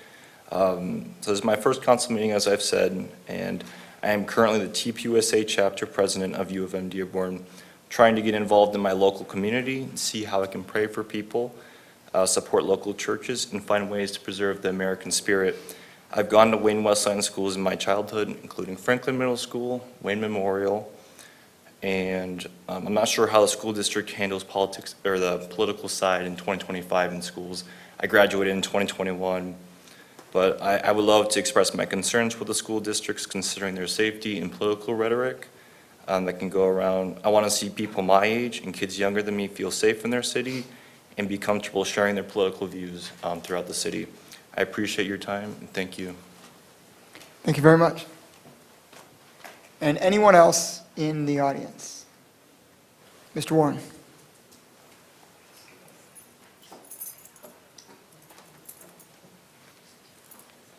Good evening, good evening. I just heard some comments about folks couldn't be Germans, you import yourself over there and couldn't be German. But there's been a group of people who have been here since 1619 and they were never considered citizens. Those are the Afro-Americans. And the reason why I'm here tonight is that we have a Martin Luther King Day coming up. And historically, this Martin Luther King Day was in the Afro-American churches in our community. Somehow, it got switched over to administration. And we know that, at least I know historically, when we let other people tell our stories, it becomes watered down, and the truth never comes out. So, with the homeowner's permission and their drive is that we will seek to pull Martin Luther King's Day back into the black churches. That's where the movement started. That's where the movement started. No administration helped out in the Afro-American movement. And it begins to, again, water down the meaning of king, because when he became and started his marches, there was the murders of Emmett Till, Medgar Evers, and there's even a museum down in Alabama that shows you that hundreds of Afro-Americans who were lynched in this particular country. So therefore, we just cannot let another entity tell our story better than we can tell it ourselves. I'm old enough to have lived through it, the segregation, the white-black toilets in Alabama. And I've seen them and experienced it. And so therefore, that will be the move of our community, pretty much Precinct 28, is to pull it back where it came from historically, so the story and the truth can be told. As you know, they won't tell the truth in the schools, and so the truth will come out of the black church, as it always has, and the black church has always been the morality leader, particularly in this country, and pointing this country in a moral direction. So thank you. Thank you, Mr. Warren. Is there anyone else in the audience? Okay, seeing and hearing none, we will close public comments and move on to comments from the administration. Mayor. Thank you, Council President. Thank you, City Council. Good evening, everybody. I I appreciate all the comments and feedback tonight. First of all, I would like to thank the residents and the voters of Westland for re-electing me to serve another 4 years as your mayor. It's an honor that I don't take for granted. I had wanted to be mayor for a long time. Now that I'm serving as your mayor, I am grateful every day for the opportunity to make progress for our community, to get results for our residents, to work with city council and other elected officials. I feel very passionate about our city, and hopefully with God's blessings, I'll be able to continue for 4 more years and make progress for all of us.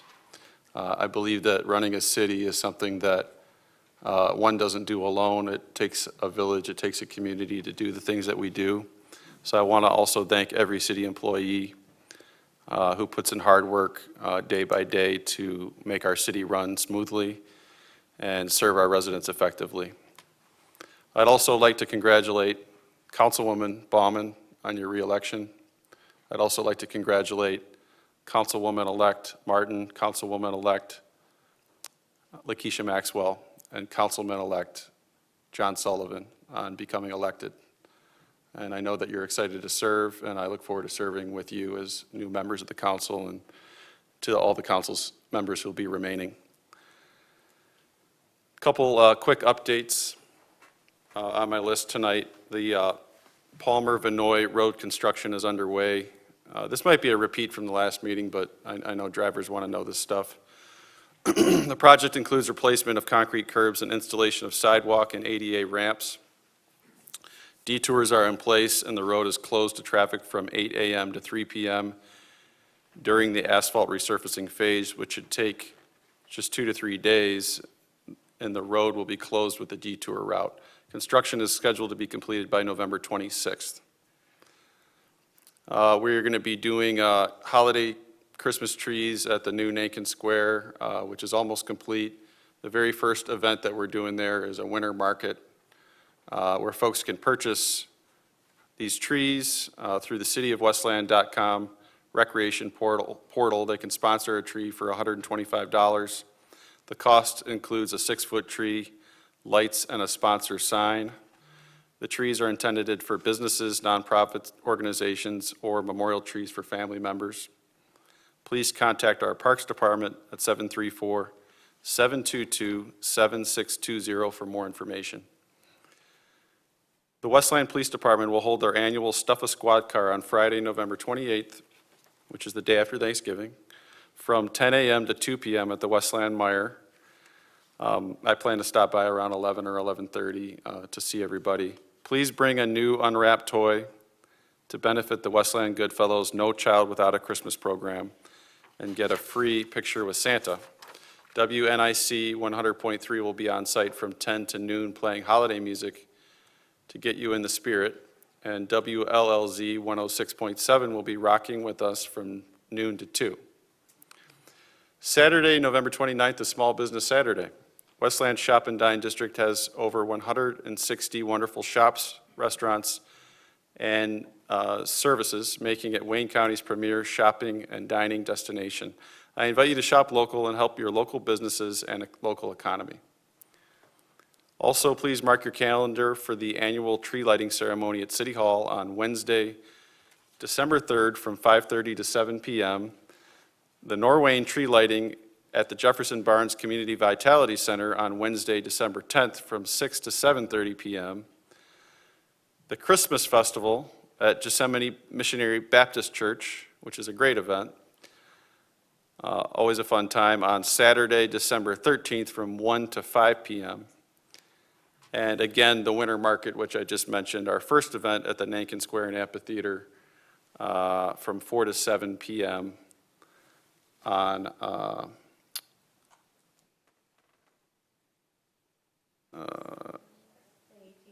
December 18th. Yeah, sorry, this got cut off here. Thank you. I'd also like to wish everyone a happy Thanksgiving and remind you that city offices will be closed on Thursday, November 27th and Friday, November 28th. There'll be no garbage collection on Thursday. Thursday's pickup will be Friday, and Friday's pickup will be on Saturday. From the audience, Mr. Warren, you mentioned MLK Day. I will be talking to some of our churches to see if they'd be willing to host the event. I think it's a good idea. I remember when I was first elected to city council in 2013 that MLK Day was at what is now called Burning Bush Ministries, so maybe they'd be willing to host us. So we'll look into that one. And then last on my list, I'd like to wish a very special birthday to our Deputy Mayor, Jim Godbout. Happy birthday, Jim.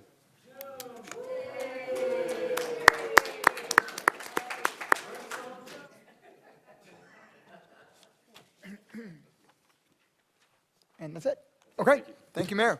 Anything from the city attorney's office? Nothing this evening. You've heard enough from me in study session. Okay, thank you, Attorney Fasson. We will now hear from Clerk Inman. Thank you, Council President. I just wanted to take this opportunity to recognize and thank individuals for helping with the November election. This was my 15th election that I've administered in the clerk's office, first as deputy clerk and now as city clerk. So I know firsthand that we could not do it without the help of many others. Thank you to the mayor, council, Department of Public Service, police department, department heads, and city staff, security officers, 200 plus, close to 300 election officials, valet crew, and especially our clerk's team, Lori, Deanne, Aikita, Justine, and Jennifer. We are so fortunate that we receive support and assistance from everyone I mentioned so that we can run our elections in Westland smooth and efficient.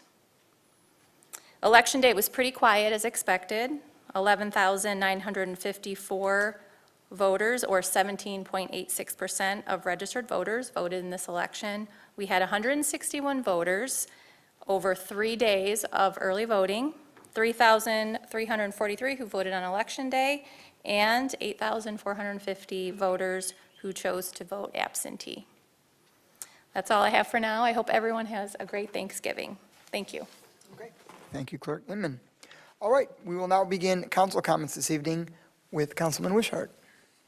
Thank you, Council President. Kind of awkward I'm still up here, but that's Wayne County for you. Mr. Hornbuckle's been on a work interview. Thank you for answering all my questions I've had and being someone that actually listens and takes the time to make me understand it. I appreciate you.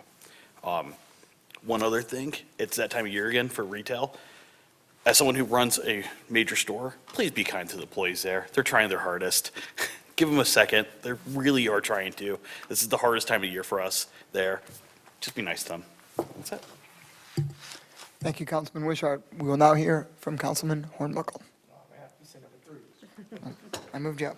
Oh, man. All right, thank you. Not sure where I want to start, man. Try not to cry. But I want to thank everyone. This is truly an honor to receive this, but it's truly an honor and a blessing to serve here as your city council member. It's an opportunity that I would never imagine that a young kid from Detroit will actually be here to fight for people behind them. Like I said, it was a blessing to me, so my job is to be a blessing for others. I will continue to be that shining light to bless others as well. So I want to thank the mayor for this opportunity. I appreciate working with you. I appreciate the ups and downs. I appreciate our meetings and calls and growing together. I appreciate every single council person up here for believing in me, working with me, and teaching me some things or two as well. I really do appreciate it. I want to thank you to the clerk. Thank you for everything you do. It's been great learning from you. And also thank you to our previous clerk. Thank you for the kind words as well. I want to thank everyone else here for the kind words. I really appreciate it. And also, I want to take a moment to publicly congratulate everyone that won. John Sullivan, congratulations. Lakeisha Maxwell, congratulations. Antoinette Martin, congratulations. And Emily Bauman, congratulations. I know what hard work looked like, so I'm super excited that you guys made it, because it is not easy. It's truly not easy. Outside of that, let's get down to other business. I had the privilege of going to Divine Mercy Academy. I'm not sure if you ever heard of it before, but it's a school for children that learn different. And I'm not going to go into the background of how they teach kids, but just think about kids that learn different. And one of the things I want to take away from it, that I took away that I want to pass on, because it is that time of year where people struggle a little bit during this holiday season and everything. Don't be afraid to ask for help. If you're scared, if you just need someone to hold your hand, don't be ashamed or bashful to just be like, hey, I just need a hug for today. I need just hold my hand and go across the street. You know, any little thing that, you know, you just need someone just to comfort you for a second. Don't be afraid. And also, if you're asked, don't be afraid to give that person that little handheld or whatever they need. We're all human. We should love each other. We were brought here to love each other. I do want to mention the flags. I do agree with you. Our city, we thrive on our city to being connected, being welcoming, being together. And I believe the city should be that neutral spot, something that we all can agree on. We can agree that we all live for the United States of America. We all can agree on the state of Michigan, and we can all agree on the city of Westland flag. And I believe that it should stay that way. And I think that's the best approach to keeping our community together, is to keep our flagposts that way. Other thing, I do want to plug Pizza Palooza. Please come out tomorrow. I have a special blessing for people that attend as well. A blessing is a blessing no matter what the title is. And also, if you need me, like I said, don't be afraid to ask for help. My number will not change, 313-415-4096. And also, Santa, I will take you up on the offer and come in and visit your church. I have no problem with that. Thank you, everyone, and I'll see you at the next Pizza Palooza, hopefully. Have fun. Thank you, Councilman Hornbuckle. We will now hear from Councilwoman Emily Baumann. Okay. First, I do want to thank you to Westland for reelecting me to a second term. I remember 2 years ago when I first took my first seat up here and sharing how I walked into Meyer, and I just was like, oh my gosh, I'm actually serving all these people. And it's a little different this time, but being reelected, I still feel that that honor that has been bestowed on me. So I just hope that I can live up to those expectations, and I will continue to work for the healthy and thriving Westland. I want to say thank you to my other wing. Last time I said thank you to my right wing. Now I get to say thank you to my left wing for serving with you, and I appreciate all of that. So I want to thank you for, the help along the way. Sometimes it's like, what, did I hear that right? Or just even different perspectives. And so I've just appreciated both of you for that opportunity, because that's important. I do want to say congratulations to our Halloween display winners. And thank you to Inspire Theater, who is here and gave us a little information. Hopefully people will get their tickets to the Christmas Cabaret. I will, of course, be volunteering at some point in their show. I don't know which date yet. So I go there so you can always see me. I want to thank our Santa pastor for coming and sharing what you did. Thank you very much for that. I do want to make one comment about something that was a couple weeks ago. That I've been thinking about, and I wanted to see how it played out before I actually made a comment, and that was regarding some of the free speech that was referred to, because we had a situation where some people wanted to say some things from the podium versus up here, and I would have to say that I'm gonna respectfully disagree that I think that from the podium there is a difference, and that things can be said that we might not be able to say on the dais just because, in the campaign related. So I'm going to respectfully disagree with the decision that was made to not allow that. And I just want to share that I really feel strongly about this free speech. And I think about this a lot. When we take our oath to office, we take our oath to the nation we take our oath to the state, and we take our oath to the city. And I think that in all three of those speak about free speech, and that free speech is free. And there is a difference. There's certain things we can't do as office holders. We can't say certain things, and that's fair. But to deny our residents from saying anything that is respectful and, just in a way that basically allows them to say anything they want. That freedom needs to be there.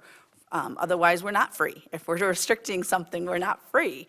So I just wanted, I did want to make that thing. And I'd rather err on allowing some free speech and then, figuring out. So I just wanted to kind of make reference to that because I think that was something a couple weeks ago that I wanted to bring up again.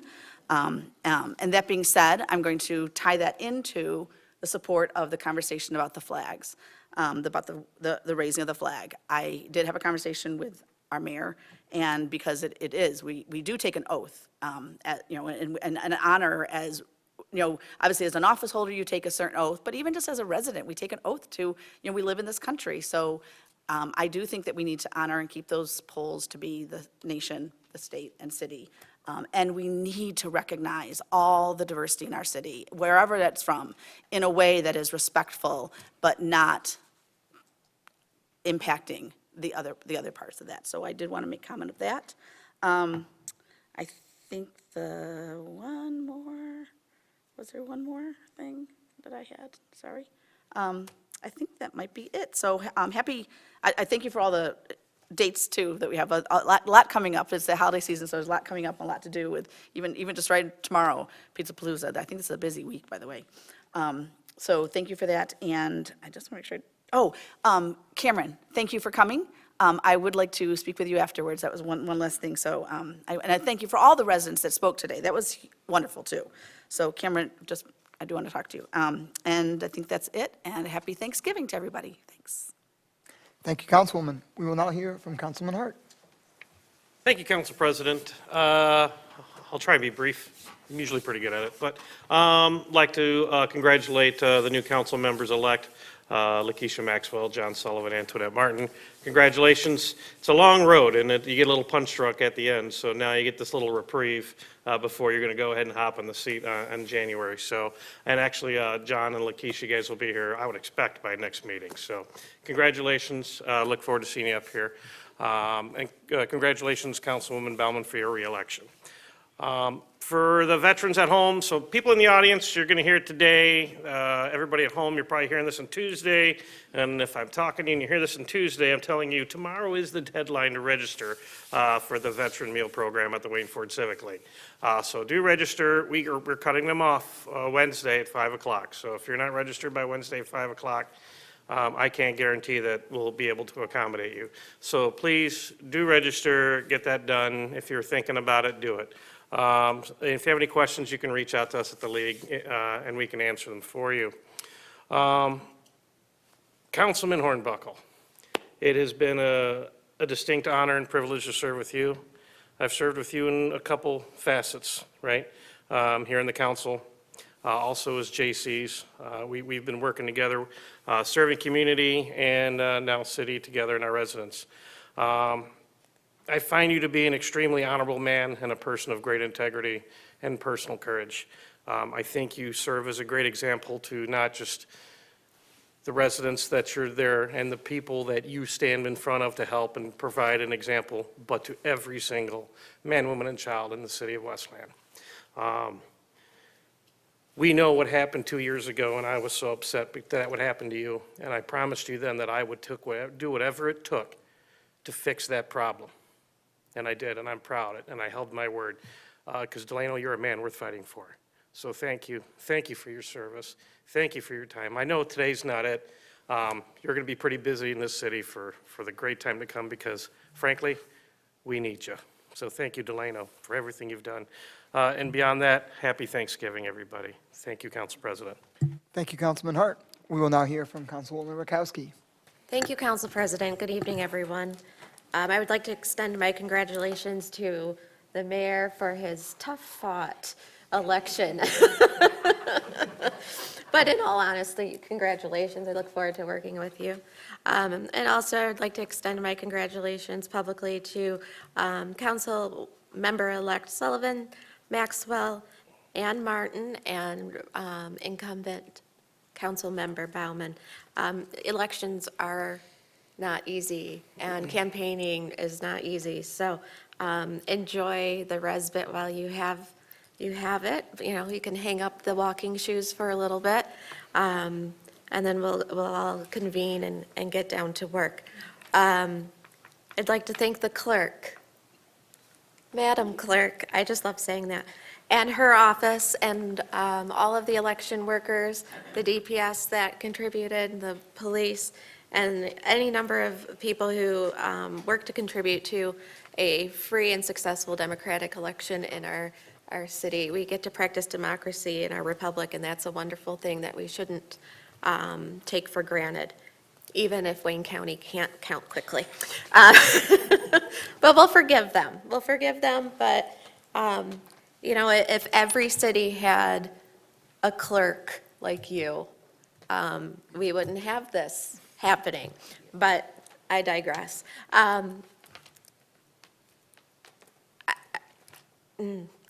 So I teach sixth graders, and I don't get to cry in class because then they'll see me sweat, right? But Delano, what a privilege it's been to serve with you.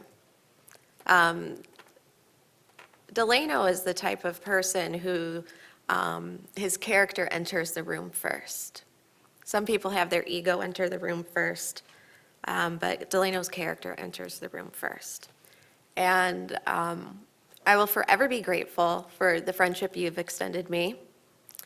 I will forever be grateful for the mentorship and friendly role model that you contributed to my students. They still talk about Super Grover.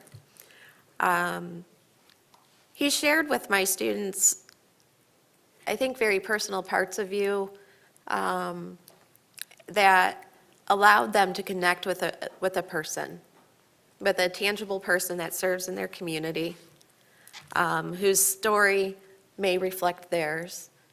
And I'm so very proud that you were the first person that they got to meet.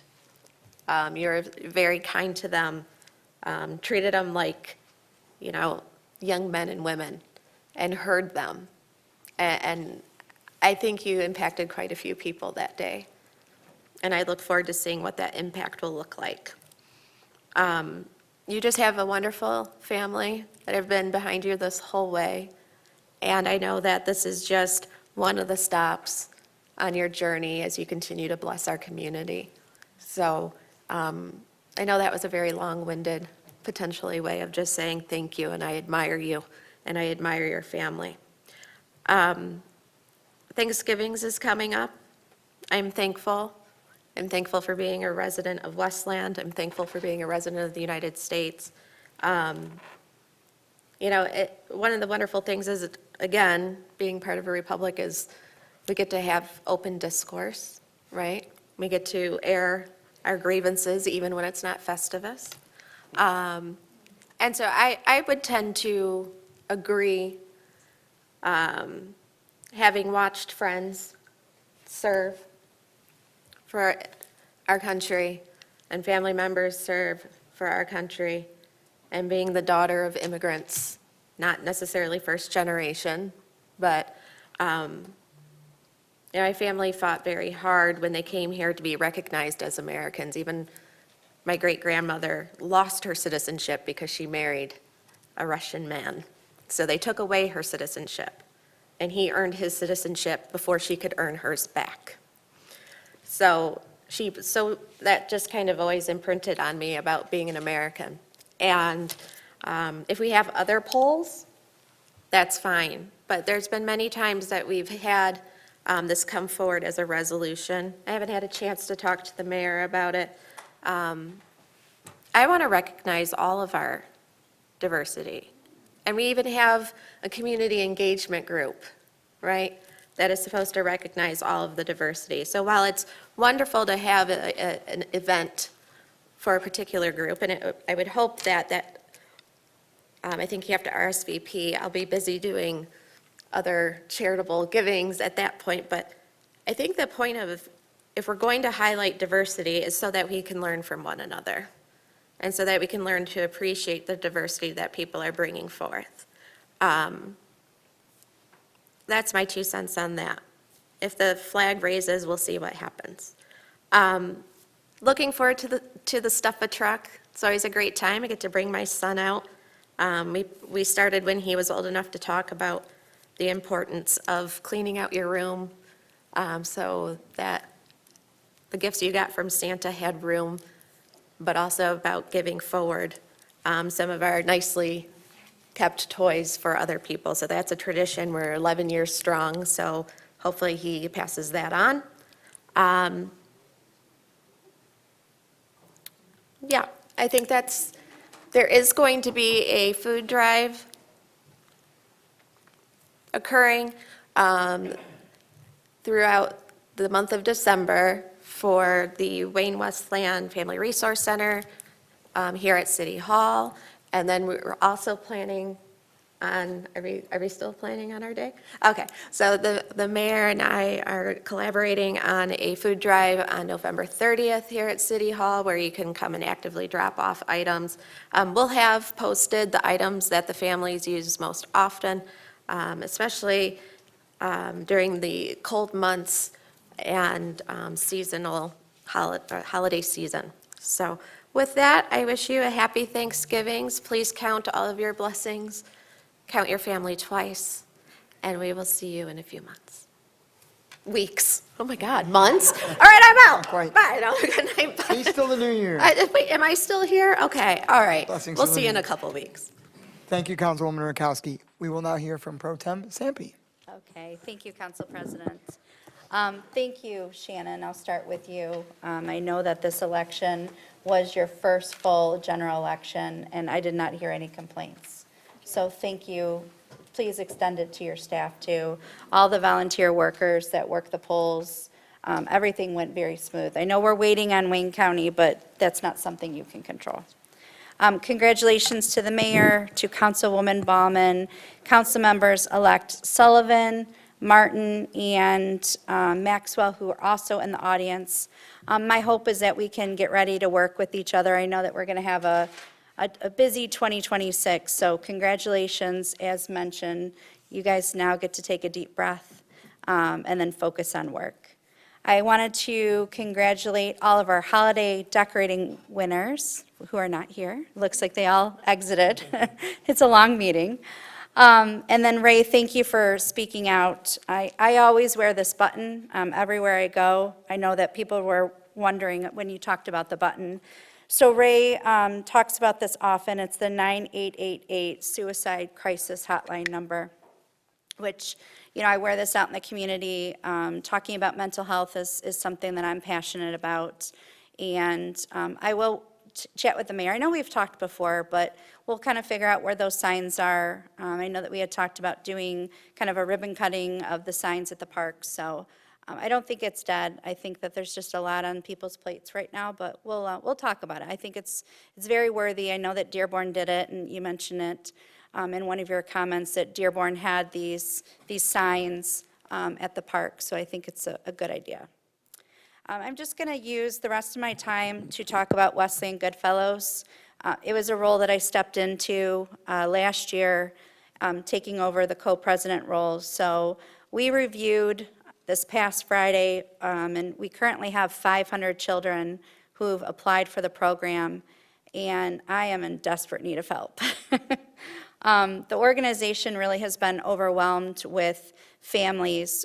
Really, last year we had more individuals and businesses that have stepped up to say that they'll adopt a family. Really what it consists of is looking at their wish lists.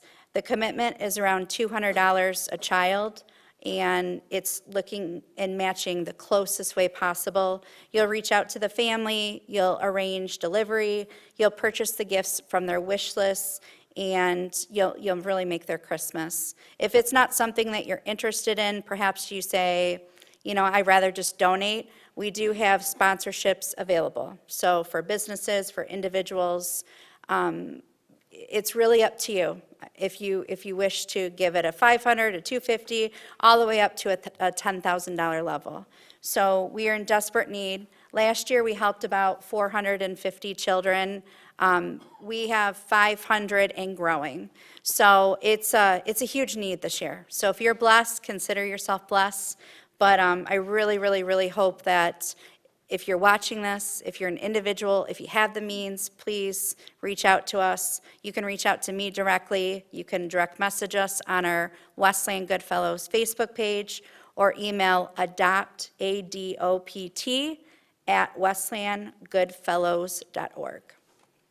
Thank you, Mayor, for mentioning the police are pretty much our biggest supporter of toys to help all the children that don't get adopted. So as Mayor had mentioned, on Friday, November 28th, we'll be having an event.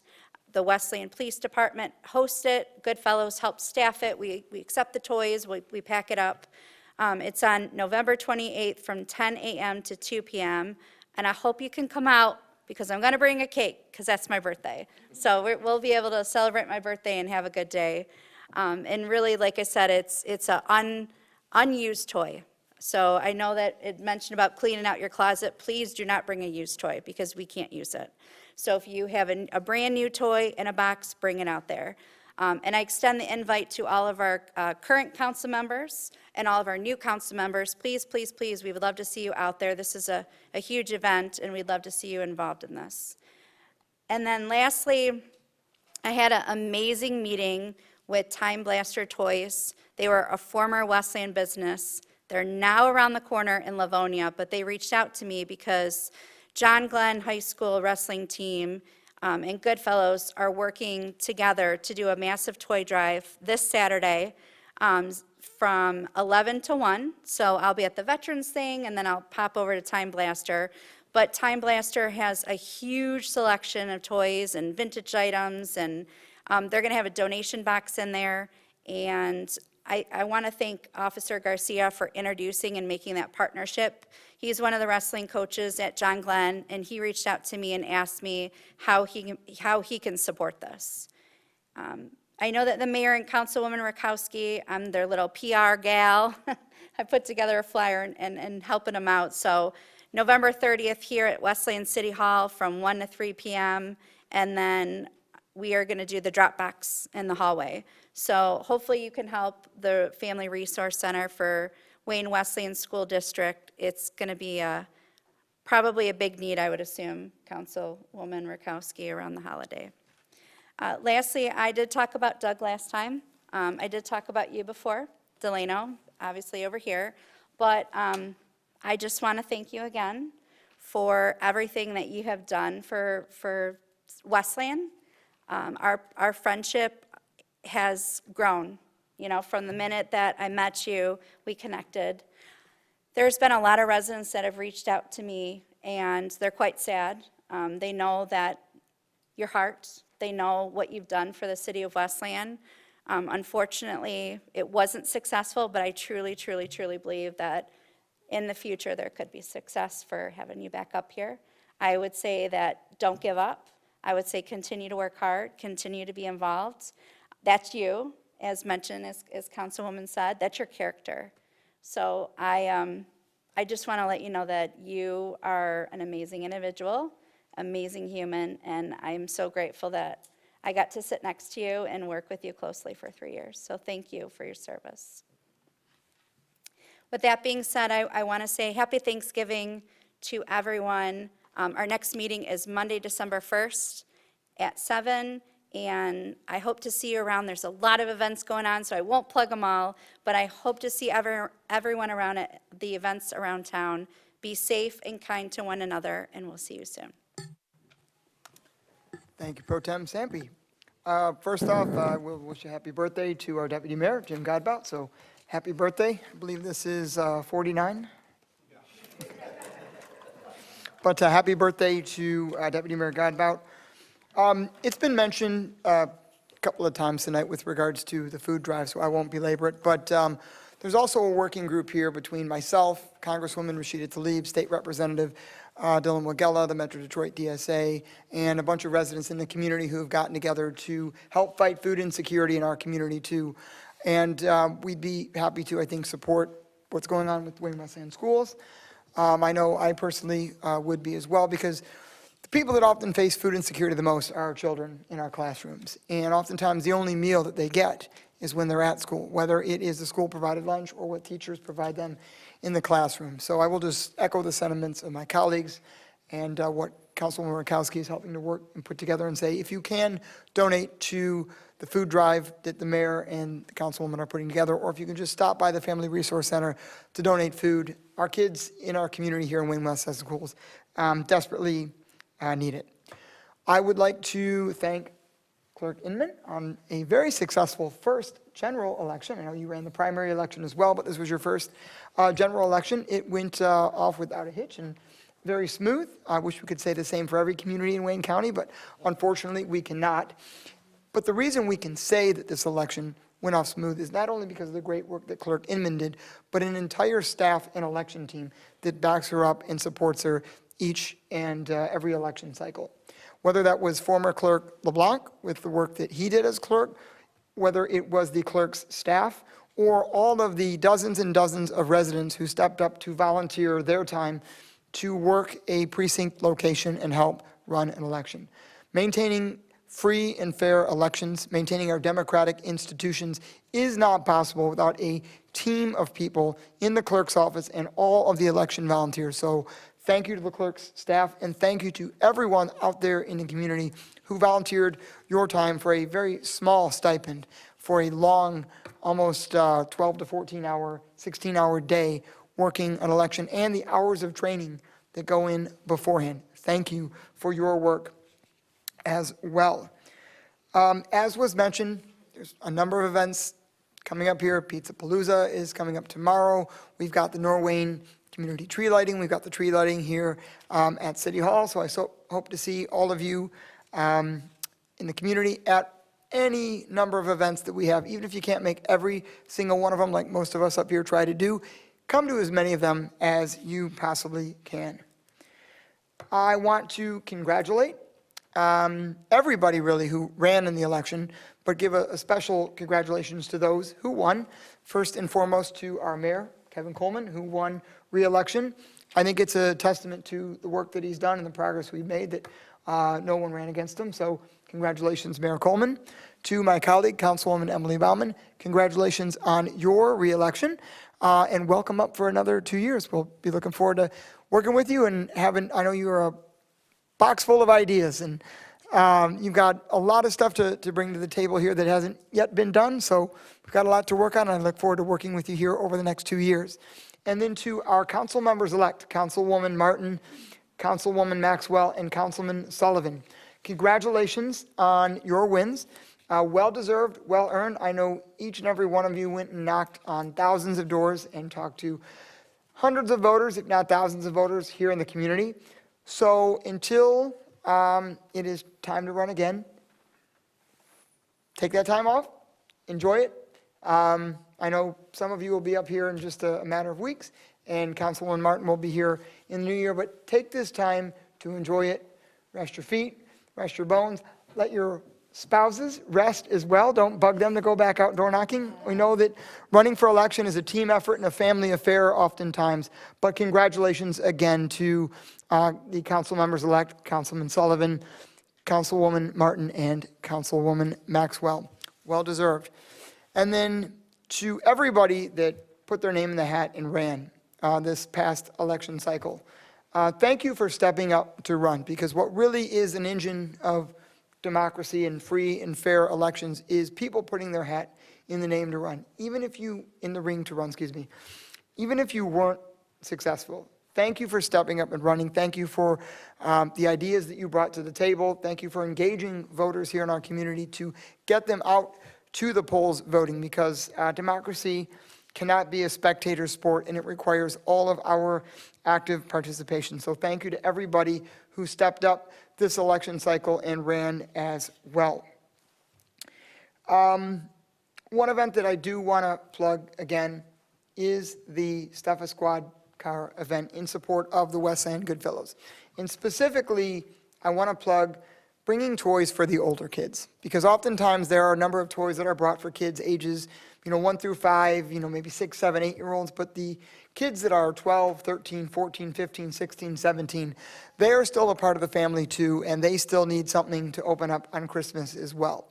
So, you cut off at 15? Oh, I'm sorry, so up to 15, so thank you. But for the kids that are a little bit older, please don't forget about those kids and bring something that they can open up and enjoy at the holidays as well. So when you're going out and doing that Christmas shopping, make sure to think about the older kids when you're buying a toy for Stuff a Squad Car and dropping it off on behalf of the Westland Goodfellows. So please remember the older kids when you're coming to Meyer and dropping off a toy. It was mentioned a few times tonight about, the kind of community that we want to have and being a diverse, open, and welcoming community. And I think that that is critically important, that we are welcoming to everyone here in our community, and that we are not just tolerant, but more so that we are accepting of everybody, no matter whom you are, no matter your gender identity, no matter your sexual orientation, no matter your race, no matter your ethnicity. I think it is, critically important that we love and welcome everyone here in our community. So I want everyone to know that I certainly intend to continue making Westland a diverse, open, and welcoming community for all of you. Let me see what else I got here. It is the winter months coming up, and as we know, winter months mean winter storms, and winter storms mean power outages due to our unreliable grid, thanks to our friends, and I say, friends in quotation, at DTE. I will give credit where credit is due. DTE has been going through the community over the last couple of years and making upgrades here in the Westland community. You may have seen, if you live along Cherry Hill, for example, some of the new power lines and poles that they have been installing. They've been making an effort to trim more trees here in our community. But I think that there's always more to be done. And that involves all of us collectively as elected officials keeping the political pressure on DTE so that they provide all of us as customers and consumers a reliable power grid. Because we know for a number of years DTE has not delivered on that promise. Meanwhile, they go to the Michigan Public Service Commission and they cry poor. And they cry for rate increases on all of us as customers. So I think it is critically important as all of us as your public servants and elected officials to keep that political pressure on DTE and to call them out when they go to the Michigan Public Service Commission asking to jack up rates on all of us. And I think speaking out on the issue of DTE is critically important, engaging all of you in the community to help educate on what the problems are with regards to DTE, whether it is the disinvestment in our grid, the cutbacks in workforce, cutbacks in contracted workforce so they can cut corners and not put as many people out there making upgrades and maintenance work on the grid, or putting the pressure from the perspective of advocating for a public power initiative. I've been a longtime advocate for public utilities. I think that we, the people, should own our utilities, not a for-profit corporation beholden to shareholders on Wall Street, and I think we need to increase the discussion around public power. We have examples all across the country, from right here in our own backyard with the city of Wyandotte, the city of Lansing with the Lansing Board of Light and Power, Traverse City that have public utilities. All across the country there are municipally owned utilities, whether it's the Tennessee Valley Authority or dozens and dozens of other municipal owned utilities. And I think one great way that we can keep up the political pressure on DTE is to have that conversation with regards to public utilities as well. And then just a couple of other things. As the holidays are coming up, and it was mentioned by Ray, so thank you, Ray, and my colleague, Pro Tem Sampe. Some people feel alone. Some people feel depressed. They feel anxiety at the holidays. It's not always merry and bright during the holiday season for everybody. And so there is the 988 suicide prevention hotline. There is also a social work team here in the city of Westland. We have Jennifer Grismala, who is our social worker who works in partnership with the Westland Police Department. So if you do know somebody who is feeling downtrodden, is feeling depressed, maybe even feeling suicidal ideations, you can certainly call for help and support on the 988 suicide hotline. You can reach out to many of the community groups, churches that we have here in the community that would be willing to take someone in and offer them comfort during this season. And you can reach out to the Westland Police Department and our non-emergency response team, our mental health team with Jennifer Grisbala and the social worker who works with the Westland Police Department. So please know that you're not alone, and there are resources here in the community that can be of aid and assistance to you or someone that you know should you need help. And at the holidays, as always, there are some people that cannot be at home with their families. That include our active duty service members who are serving here in the United States and all across the globe. That also includes our first responders, police officers, firefighters, who don't get to be home, who Thanksgiving is just another day on the job for them. So, make sure to thank them and think of them on the holidays as well, because many of them are working on shift 12 hours, 24 hours, keeping the community safe, even on Thanksgiving, during the Hanukkah season, and Christmas as well. So thank our active duty military members and our first responders, police and fire, for their work during the holidays when they cannot be home for their families. Last but not least, I do want to wish everybody a happy Thanksgiving, but more than that, I want to wish the Lions a happy rebound game, because while we might not have been happy with the results from yesterday, including a really terrible, we know you may be happy, but the rest of us who are Lions fans may not be happy with yesterday's result. Thanksgiving not only gives us a chance at redemption from the loss due to the Eagles, it gives us a chance at redemption due to the opening game loss to the Packers. So I will say happy Thanksgiving to everybody. Go Lions on Thanksgiving. And as always, if you need something from me, you can find me on Facebook at Councilman Mike McDermott, or you can call or text me on my cell phone here at 734-890-2146. And with that, is there a motion to adjourn?